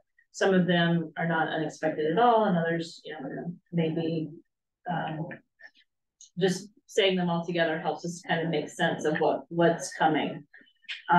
So what we are seeing right now with a budget that's not quite finished with where we need it to be to present to you, we are $1 million more in expenditures than our budget last year. So at this point, you know, we would, if we approve the budget as it's compiled at this moment, it's just over $1 million more. And you know, that in kind of thinking about the conversation we were having about capital improvement, it's moving forward our capital improvement expenditures that we've been doing. That 200, actually, it's just 100,000 in the budget. The other 100,000 comes from unassigned. It doesn't change, you know, anything in that regard. But the things that we're seeing emerging that would be probably helpful context for you to just begin thinking about.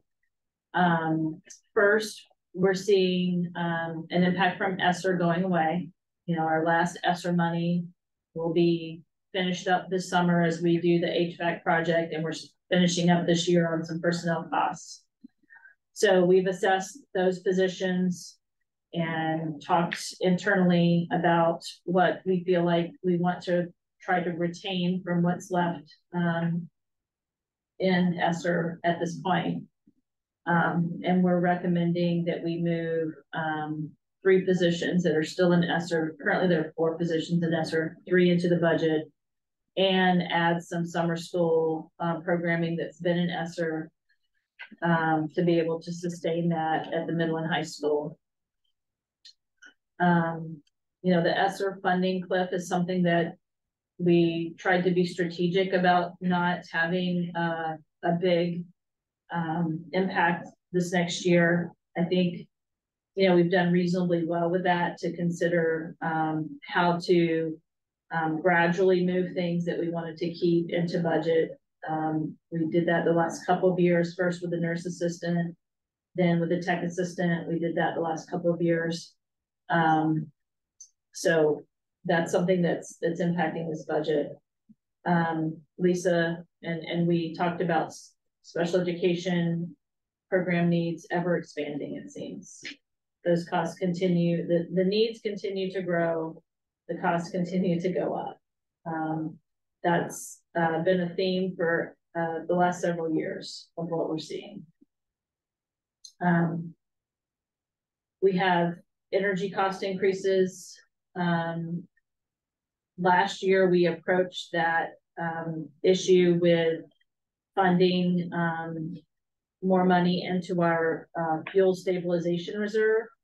And we did that from our unassigned fund balance. So as a result, what's in the budget doesn't reflect, you know, the cost increase that we have this year, because we're using reserve accounts to help offset that. So that'll be a decision that we'll have to look at. Do we take that kind of strategy again? Do we have money in unassigned to be able to do that again? That picture doesn't appear to be improving, is, you know, the bad news. We also have contractual and projected salary benefit increases. You know, we have a contract that's settled that we know exactly, you know, granted, you know, we might have some staff changes, but approximately what our obligation will be, the salary increases there with the ESP unit. We are projecting for increases in health insurance and dental insurance. Last year, we were really fortunate not to have an increase. It's just hard to know with inflation what insurance is going to look like, if the insurance, you know, is going to respond to inflationary kind of costs. So we built in what we typically do, the 10 and the 3, 10 for insurance increase, 3 for dental. And then finally, you know, projecting for increases with the contract we're working on right now. The other, you know, obvious issue that Brian mentioned, you know, inflation in general, we're seeing across a lot of different lines that are, you know, supply, both goods and services lines. We're seeing, you know, costs are going up. When we, you know, look at budget lines and go back and talk to administrators and ask them, you know, what's happening here? We're seeing this increase. Can you talk to us about it? And they, you know, are finding out it's, you know, in some cases, cost escalation, not all cases. Sometimes there's new things that people are wanting meeting. But we do see a trend that for things are costing more throughout the budget. And then finally, we have requests for some either new or expanded personnel positions in this budget. Those are, you know, when Lynn and I identified what we saw as the big impacts, those 6 areas really, we thought, captured what we are seeing contribute to that, you know, $1 million increase that we see over last year's budget.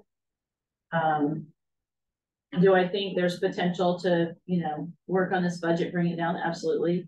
You know, I think we've been fortunate the past couple of years to not have really hard decisions as much in terms of, you know, our revenue picture looked better than it does this year.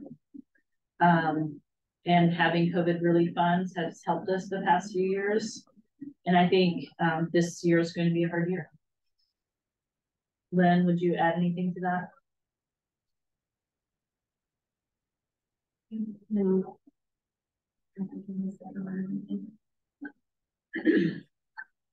I mean, it's worth just highlighting that $1,600,000 is already committed due to inflation.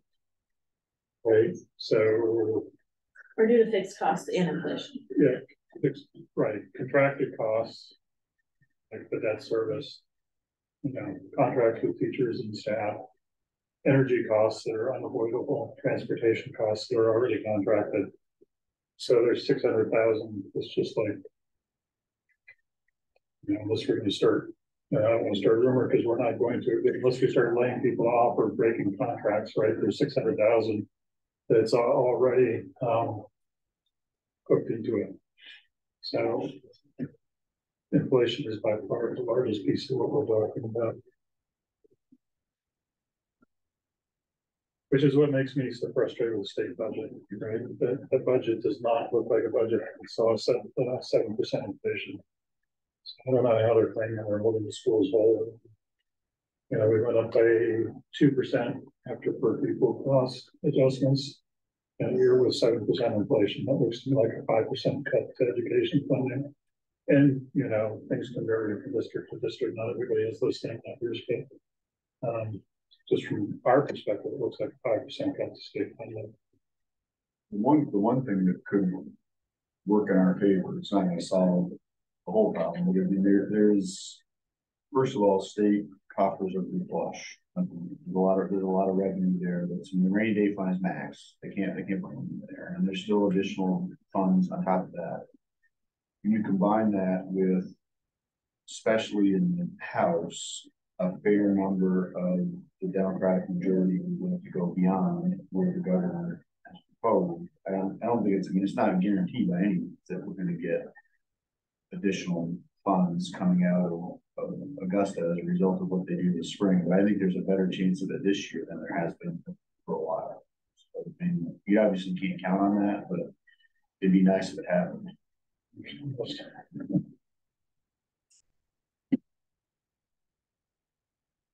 Yeah, I mean, I will be interested to hear and have the chance to weigh in with either the commissioner or deputy commissioner or next regional superintendent's meeting about this, because I mean, it's hard for me to see how the state revenue, you know, preliminary allocation even begins to address inflation. I mean, you know, our local property valuation is, you know, if your calculations are accurate, which I have, you know, way more than I do about, you know, how to separate out those figures. I mean, 167,000, they just added to, you know, our share. And, you know, basically we're only seeing less than or around 0.5% of an increase of state subsidy in that 77,000. And, you know, it doesn't even cover the student increase. Right, and it doesn't cover, you know, just basic increases that you're going to have during a time like this, and just, you know, wage increases, benefit increases, and inflation increases. Yeah, I mean, the bottom line, I mean, the SPED is very, the second line is very district specific, and you can see it actually went down. A couple of very expensive students left. The SPED funding, we always get it back, but it's always 2 years lagged. It takes 2 years for what we paid 1 year to work through and come back to us through the ED 279. But it boils down to some very expensive students left the district a couple of years ago. So that's very district specific, but the operating is just straight across formulas.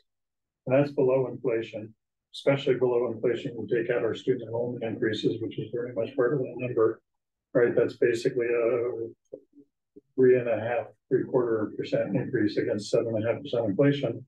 And then over on top of that, and not even median inflation, they shifted the property tax balance. That mill rate from 7.1 to 7.29 is just, it's a direct formula of saying more is going to come out of property taxes and less is going to come out of state coffers. So, I mean, I kind of have to vote that they're bluffing. This is a negotiating position, but the last 4 years with the current administration, it hasn't been. You know, what we got was what we got in January was what they stuck with and passed the people that is. But it's not an education friendly budget. I just, sorry, I don't, that's what they're saying in the news, but when the core cost of operating is less than inflation and the mill rate's gone up, it's not an education budget. I guess I hear like that we've been screwed by like a number of political forces, and I guess my sense is that we're a pretty education friendly town here, and that I would, you know, going forward, rather than shortchange what we need, like see our job as making the case to the people of Orono that like we're in this position, it's not our fault, these are the forces working against us, and we need to raise the mill rate or do whatever needs to be done to make this work. And I mean, that's sort of like, seems like we're all making the case that like we're in this terrible position and not due to our fault, and it seems like a strong case to make, to like explain and sell. And so I don't know. That's a fine line, because the budget that we present has to be approved by the citizenry of the town. They have a yes or no vote on the budget, right? So we have to twice. Yeah, they have to pass a budget twice. Right. I mean, so making the case to the people. Yeah. I mean, no, I'm in a yes and position. Oh wait, I can't hear you, Brian. I'm in a yes and position with what you said. Yes, I think we need to educate the citizenry, and it's not we're not going to prevent tax increases this year. But I also, we're a long-term view, right? Our budget passes by 80%. So could we raise taxes a lot and get our budget passed this year? Probably. But what happens if the climate is adverse next year and we have to raise our budget again, right? And you know, at some point that well runs dry. So I just have a little bit of caution. I want to keep our budget passing by 80% margins. And so I'm going to yes and. There's no doubt this is a year where we're going to be educating the public about why their taxes went up, because that's, I don't see any way that's not happening. And we need to educate people about why that is and sell it. But I also, I don't think it's long-term sustainable to say every time, you know, the winds blow, we're gonna just fund whatever we think we need to fund, because I think at some point in time that catches up with us and we don't have a citizenry who passes a budget. We take it for granted in this town, but a lot of neighboring towns, including some you might call, you know, some of them you might not think are super education friendly, but some of them are education friendly, and they've had revolts where they don't pass a budget. And so short term, yes, I'm sure we can pass a budget that was outrageous, you know, taxed every dollar we wanted to tax this year. But I want to keep the long-term trust of the population too. So that's where I get in the yes and. We're going to raise taxes and we're going to sell it. But I want to be able to tell them we squeezed every penny that we could out of it, and with a straight face too. So I'm not disagreeing with you, but I'm probably, well, I'm in a slightly different place, but not a completely different place. And I wonder too, I mean, I think also on this meeting agenda is the board survey of how the public thinks about the board, right? Or how the community does. I wonder like how much of the improving our scores there can help us here, you know? Well, so I mean, I think the board survey could be informative about that, but it's only good parents who are going to fill that out. It's not the same as the set of people who have to vote on our budget. Sure. But I think, yeah.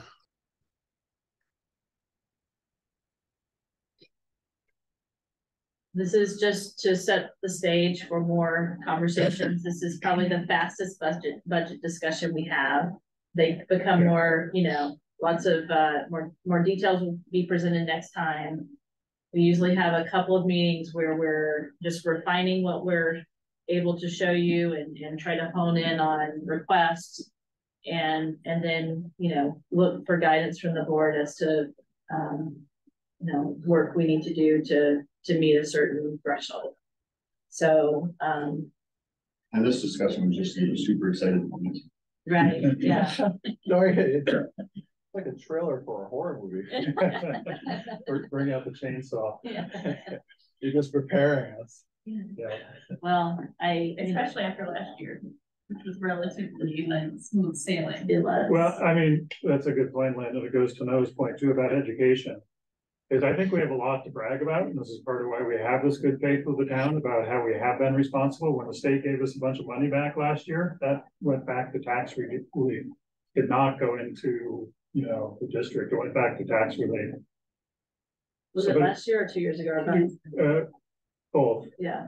Yeah, and we had a tax cut. We've had a 0% tax increase. If you look over the last 5 years, the schools have been extremely responsible. I'm not going to name names, but a local municipal group just down the hill from us got a lot of money back from the state and spent it all last year and didn't do any tax relief, right? So I think that's part of our education story too, is we have good years and we have bad years. And when we have good years, we don't just, you know, run off and spend it all like there's no tomorrow. We're actually very responsible with taxpayer money, and we are very careful and give things back. And we've had 0% increases in the face of inflation and small inflation and student enrollment increases. And this is just not one of those years. So we have to ask you to bear with us this year, because if you remember our record of what we've done the last 5 years, I definitely think that's part of the pitch. But it's another reason I don't want to just, you know, run off and, you know, charge every penny we could too. Well, and let me ask, I mean, go ahead. Are you still going? Well, just to finish my thought, I don't think next year,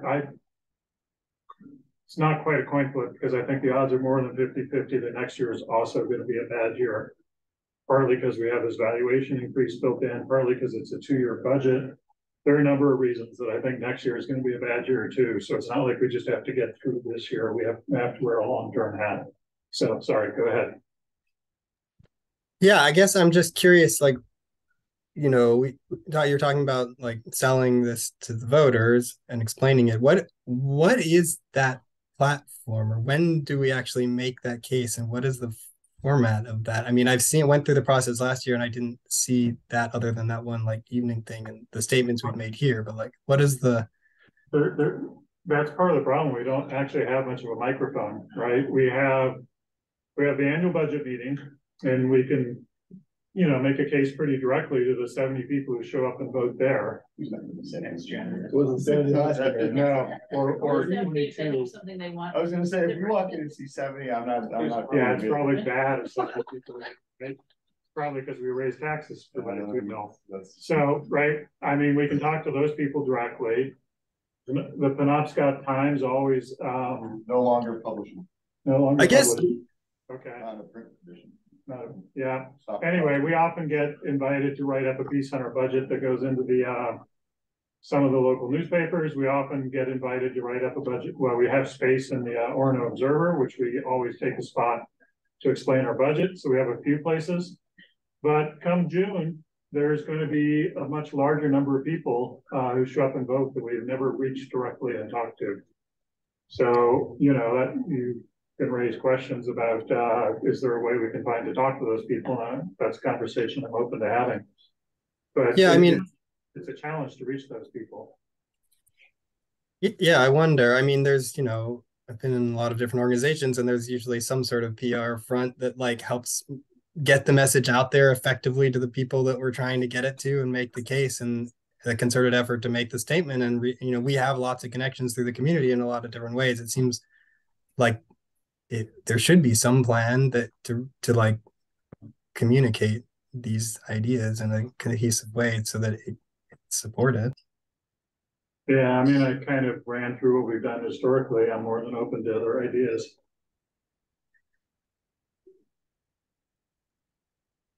About it. Yeah, I submitted an article. I had to submit last week actually for the Orono Observer that comes out for March, April, May. You have to submit pretty far in advance. So I knew that I just indicated that our state allocation wasn't great news, was kind of the groundwork that I laid, and that, you know, inflationary costs. We have, you know, some concern about the challenges that lie ahead for budget season is kind of how I couched it. So I laid some groundwork there. I do think the residents of Orono read the Orono Observer. A lot of residents do. So I gave the information I had at that point in that. But, you know, we have newsletters that we can do as a district. Again, that only goes to our families. You know, if we decide to do a mailing of sorts to every resident in Orono, that's something we can consider if we feel like we need to get a message out to folks. Yeah, I mean, or to think about our friends on council or other places that have networks of people that they support causes, and I don't know, would to sort of let people know this what's going on and the messages we're trying to get out there. Yeah. So that's all I had for budget tonight. Yep. More to come. More to come. But the macro landscape is laid out. So next up, board 360 survey. So the board has always conducted a survey on feedback for how we're performing. There are a number of reasons. One is just, I think we genuinely care. Sometimes we've gotten feedback that's been constructive and led to changes or conversations. And I think, frankly, another reason we do it is because we subject our superintendent and principals to this process, and it just feels unfair if we don't subject ourselves to it as well. I'm not sure for the public if this is their favorite survey. This is the one that typically has the least engagement, but we still get substantial engagement, many dozens of people, so it's clearly worth doing. So by tradition and schedule, we run this in February to leave a little bit of space so we can run superintendent and principal surveys in April. And we may have a DEI survey coming out this year too. That's still to be determined, but anyway, we need to get this one going so we leave some space for other surveys to happen. By policy, the survey needs to be approved by the board. So I sent you all a copy of what we ran last year. We used to do a survey where we used, it was ISLIC, these like school leadership standards, and they had a lot of complicated language that people didn't know. And a lot of them were like, well, I don't know how you guys are doing that. So in more recent years, we've reverted to basically surveying the left side of our agenda, right? So we ask people our 3 student growth and achievement goals. How are we doing towards meeting students at their level and moving them forward? How are we doing at treating the whole, addressing the whole student, social, emotional, physical, creative, as well as intellectual? And how are we doing at creating a growth mindset? Then we have an open-ended response. That section, to be honest, usually I think gets us more feedback generally about the schools than about the board, but the board, we survey them on our core responsibilities, which is over there on the left, right? Fiscal responsibility, facilities, hiring and retaining staff, and so forth. And then we have traditionally not always surveyed all goals. We have 6 goals this year, but we've chosen a subset of goals that we wanted to get feedback on. So my recommendation or proposal would be that we continue that practice, and we have a lot of verbiage that we can just, copy over and not have to change. If we follow my recommendation and just go with what we've done in the past with a couple of the goals changed, the question would be which of the goals we want to actually look at. It looks like we surveyed all 6 goals last year, but we could survey all 6 goals this year or some subset of goals. For example, it jumps out to me that we have, I'm not sure we want to survey all 6 goals, but I'll stop there. What do people think about when we want to send out a board survey? I like the format, I like the format, this format better than the format that we used. So that wasn't super. No, so I would be in favor of continuing with this format. I would agree with that. And I also agree that I think if under different circumstances, maybe I'd be supportive of all 6 goals. Given where we are on some of these goals, I don't think it makes sense. We're not anywhere near where we need to be on awards, I don't think, to survey on that goal at this point, right? And the awards committee at the high school is still doing a fair amount of work, and so that really hasn't come. We had our one kind of survey and discussed it at a board meeting, but I don't know that we're ready on that one yet. So we have a curriculum, we haven't published it. There's a lot of work going on, but we haven't published it. So a lot of that has yet to be kind of made public, right? I mean, there's a huge amount of work going on, but in terms of what members of the public could actually answer these, teachers could answer for sure. If you're outside of the building, now you can answer much of that. On the other hand, COVID recovery, finalized major construction, I think those are certainly surveyable, I guess. And same thing with challenged and stretch all students. DEI, I guess I'm on the fence a little bit on that one. There's more out there than there is on the other 2, but I don't think we've even started to implement the action plan yet.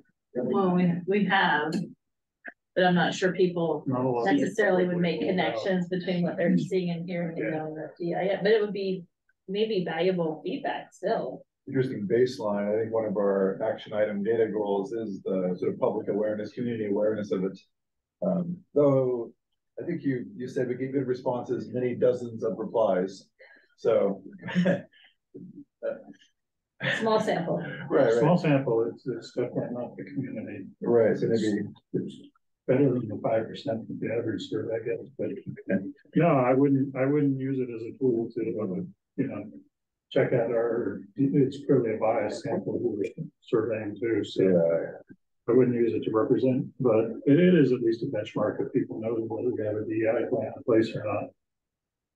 I'm on the fence on that one. If people on the committee think that it's valuable to throw that goal in there, then throw it in. I think I'm pretty solid on 3. I think 3 of those goals should be in the survey, 2 shouldn't. And the DEI one, I kind of defer to the folks that are on the committee and that have been doing it. Would it be valuable for you to know what people know? Recognizing the people who answer. Thinking about how we word that question, we could get something valuable out of it. Yeah, I agree. I mean, one of our milestone metrics is awareness that we have a DEI plan. So this is at least, it's a very imperfect probe, but it's at least a probe into that. Maybe it's an interesting case. If the people that tend to fill this out are people that have any interest in board stuff at all, if they watch anything, they're probably familiar with the fact that we report on these committees. So if they don't know anything, it's a really big problem, right? If we get a good response and they are aware, maybe it doesn't mean anything. So maybe it depends on the response. It's, at least it's more information than that. Right, so I personally would do the DEI one. I wonder about the construction. We already have buildings or facilities down under ongoing board responsibilities, and I think everybody in the town knows that we're wrapping up a construction plan. What they don't know is the continuous upgrade processes. I wonder if this is not an opportunity to, you know, ask a slightly different question about, you know, how much, which I don't know if we want to ask the question, should the board raise taxes to avoid a future maintenance gap, but lead them into it. But that's the information I'm more interested in, maybe less directly asking. I'm not sure. I'm interested in asking if they think the board's done a good job on construction or not. I think everybody's pretty happy at this point. We're in our honeymoon period with construction. Your thoughts on that? I'm fine with it. Just use our roll that, and if people want to talk about it, they could definitely do it on the facilities.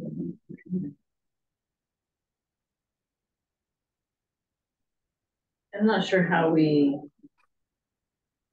trying to think of how you ask a question that would plant seeds that we have more work to do. We could just say, how important is it to invest in long-term capital investments in those buildings? Yeah. Like it's scale from 1 to 7. I think that might be a good question to ask. Like, you know, yeah, I think it might be a good question to ask, just to work on some awareness. Yeah, if nothing else, it's going to make people start to shift gears from big buildings to getting expensive things. But it feels funny to be talking about this in a recording meeting. Like, wonder if we can plant the seed. Well, I mean, it goes back to what Noah said, just, you know, building awareness around the needs of the district through different. If you were going to ask a question, the way that would, to avoid anything even remotely resembling smacking or push pulling, you need to set that up. And so the way to set something like that up would be, it's a case where you have to educate people a little bit before you ask the question. And just thinking off the top of my head, a way that you might answer question like that would be, as RSU 26 wraps up, you know, a whatever 16 point whatever $1 million construction project, it's important to acknowledge that there are still a fair amount, or you have to play with the word, but still a fair amount of ongoing maintenance needs. And so you spend a couple of sentences to kind of educate, and then you'd ask the question of, given ongoing or still existing needs, right? Then you could ask a question of, you know, how important is it to you to fund ongoing maintenance? I mean, you could play with the wording, but you can't just spring that on cold, right? And you also can't push, right? Because then, you know, I can design you a question to get you the answer, but it's just you don't want to do that.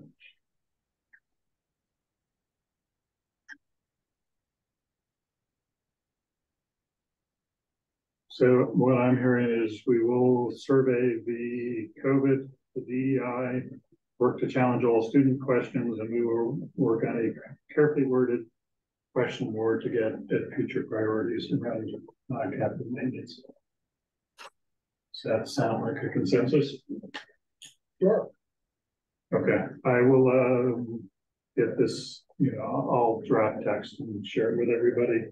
Usual thing, we can't edit as a committee, so you're gonna have to just send any feedback you have back to me. But and then we can look to run it in the next week or two and with people to, I don't know, sometime mid-March. Trying to think, we can, you know, I can figure out the calendar. Oftentimes we do it like the day after spring break-ins or something like that. Okay, everybody happy with that? Okay.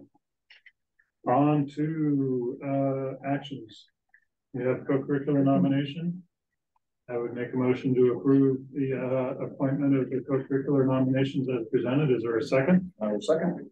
One position, safety care coordinator, Jill Conley. Any discussion or questions? Go ahead and vote. Noah? Aye. Jake? Aye. Kevin? Aye. Mark? Aye. I also vote aye. Passes 5-0. On to policies. All of these are revisions. All of them obviously been through policy committee. Actually, all of these have been through, they all pertain to special ed and have been through Lisa. And all of them are updating to the newest Roman with some recommended language, but they actually have only small differences.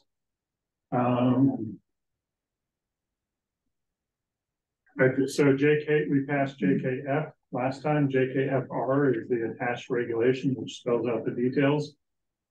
As I recall, the only major difference was a change in its wording from, what was it, something to Child to student. Child to student. So I would make a motion to adopt policy JKFR as as a revision as presented. Is there a second? Second. Any discussion or questions? Really just a wording change and updating to lawyer recommendations, no subsequent changes. Okay, we'll go ahead and vote. Noah? Aye. Jake? Aye. Kevin? Aye. Mark? Aye. I also vote aye. Passes 5-0. Really a very similar story. We'll start with JKAA, physical restraint. Same thing, been through Lisa, it's been through the Drummond and Woodsum update, and really the only change was that they had somewhat redundant language around seat belts and vehicle safety restraints. There were other kinds of vehicle safety restraints, so they restricted it. They got rid of the specific language and just went to the general language as you see stricken out in the version you have. So I would make a motion to adopt policy JKAA as a revision as presented. Is there a second? A second. Any discussion or questions? Go ahead and vote. Noah? Aye. Jake? Aye. Kevin? Aye. Mark? Aye. Also vote aye. Passes 5-0. By the way, I remember in last time people had a hard time seeing the edits. Did adding people to the folder make it so everybody could see the edits? This one actually had edits. Looks like Noah's nodding his head. Good. Okay. Yeah. All right. Last one is JKAA-R. It's the attached regulation that spells things out in more detail. Really, it's, you can see the edits. It's just the same change. No, I'm sorry. This one is one additional change. And then some formatting. Formatting. And then formatting, which we picked up with the Drummond and Woodsum recommended policy. So I would make a motion to adopt JKAA-R as a revision as presented. Is there a second? Second. Any discussion or questions? Go ahead and vote. Noah? Aye. Aye. You. Jake? Aye. Kevin? Aye. Mark? Aye. I also vote aye. Passes 5-0. That's it for policies. We'll go into subcommittee reports. See, policy subcommittee met. We are still working on policies around gate receipts. We have a number of policies coming out of our regular rotation review through the J's, similar to the scope of the ones we just did that will be coming forward at the next board meeting. That's what we're up to. UTC. Nothing since last time. Spruce. Nothing since last time either. Okay, curriculum subcommittee is this Thursday. Yes. Facilities and building committee has been, well, building committee has been dormant, but as you heard, that's going to get a new life as a prioritization committee. I'm trying to think. Most of the rest of the construction's down in the weeds. Meredith and I met with a construction leader today to figure out how to deal with some small niggling details on the big project. Ongoing meetings with the architect for the two new self-managed projects. Being the central office in the steam room and the ASA kitchen. Bill's been, you've already seen the list of some of the other projects as far as roofs and things that are moving forward. Anything else there? Yep. Wellness committee. Anything new there, Noah? No, okay. DEI leadership team. I think since we last met, the leadership team. So again, the way we're configured is we have a central committee and 2 subcommittees, or sorry, 5 subcommittees, with overlapping but not entirely identical membership. So the 5 committees were all meant to charged to meet twice, and then bring a report back to the central committee. The central committee met last week. I think the very quick version is lots of good action happening. The trend lines or momentum is pretty strong. Not a lot of things brought to completion yet in terms of the action items coming through the 5 committees. Kevin or Meredith or Susan, anything else you'd add? Okay. Any other business? Any requests for future agenda items? Any public comment? Our next board meeting is February 28th after February break at 6 p.m. In the library and on Zoom. And any requests for information and follow-up? I guess I have one thing. I asked about it last time, and it's just a little thing, but I keep wondering what like status on the piano and what's the holdup and what's going on with that. I guess I'm curious about that. So I'd love to learn more about that next time. Okay, we'll bring that next time. Sure. That'll make sense. Or do you have one now? Oh, yeah, I can answer it right now. I think, you know, what I said last time is still true. The piano that we found, some members of the team felt like it was too large for the space off to the side that we have. And so we need to come to agreement around what size piano would work in the space and then find said piano. So, yeah, members of the team really need to come together to do that. And I haven't pushed that personally, just had other things on the radar. So, I mean, I could organize folks to begin pushing on that more.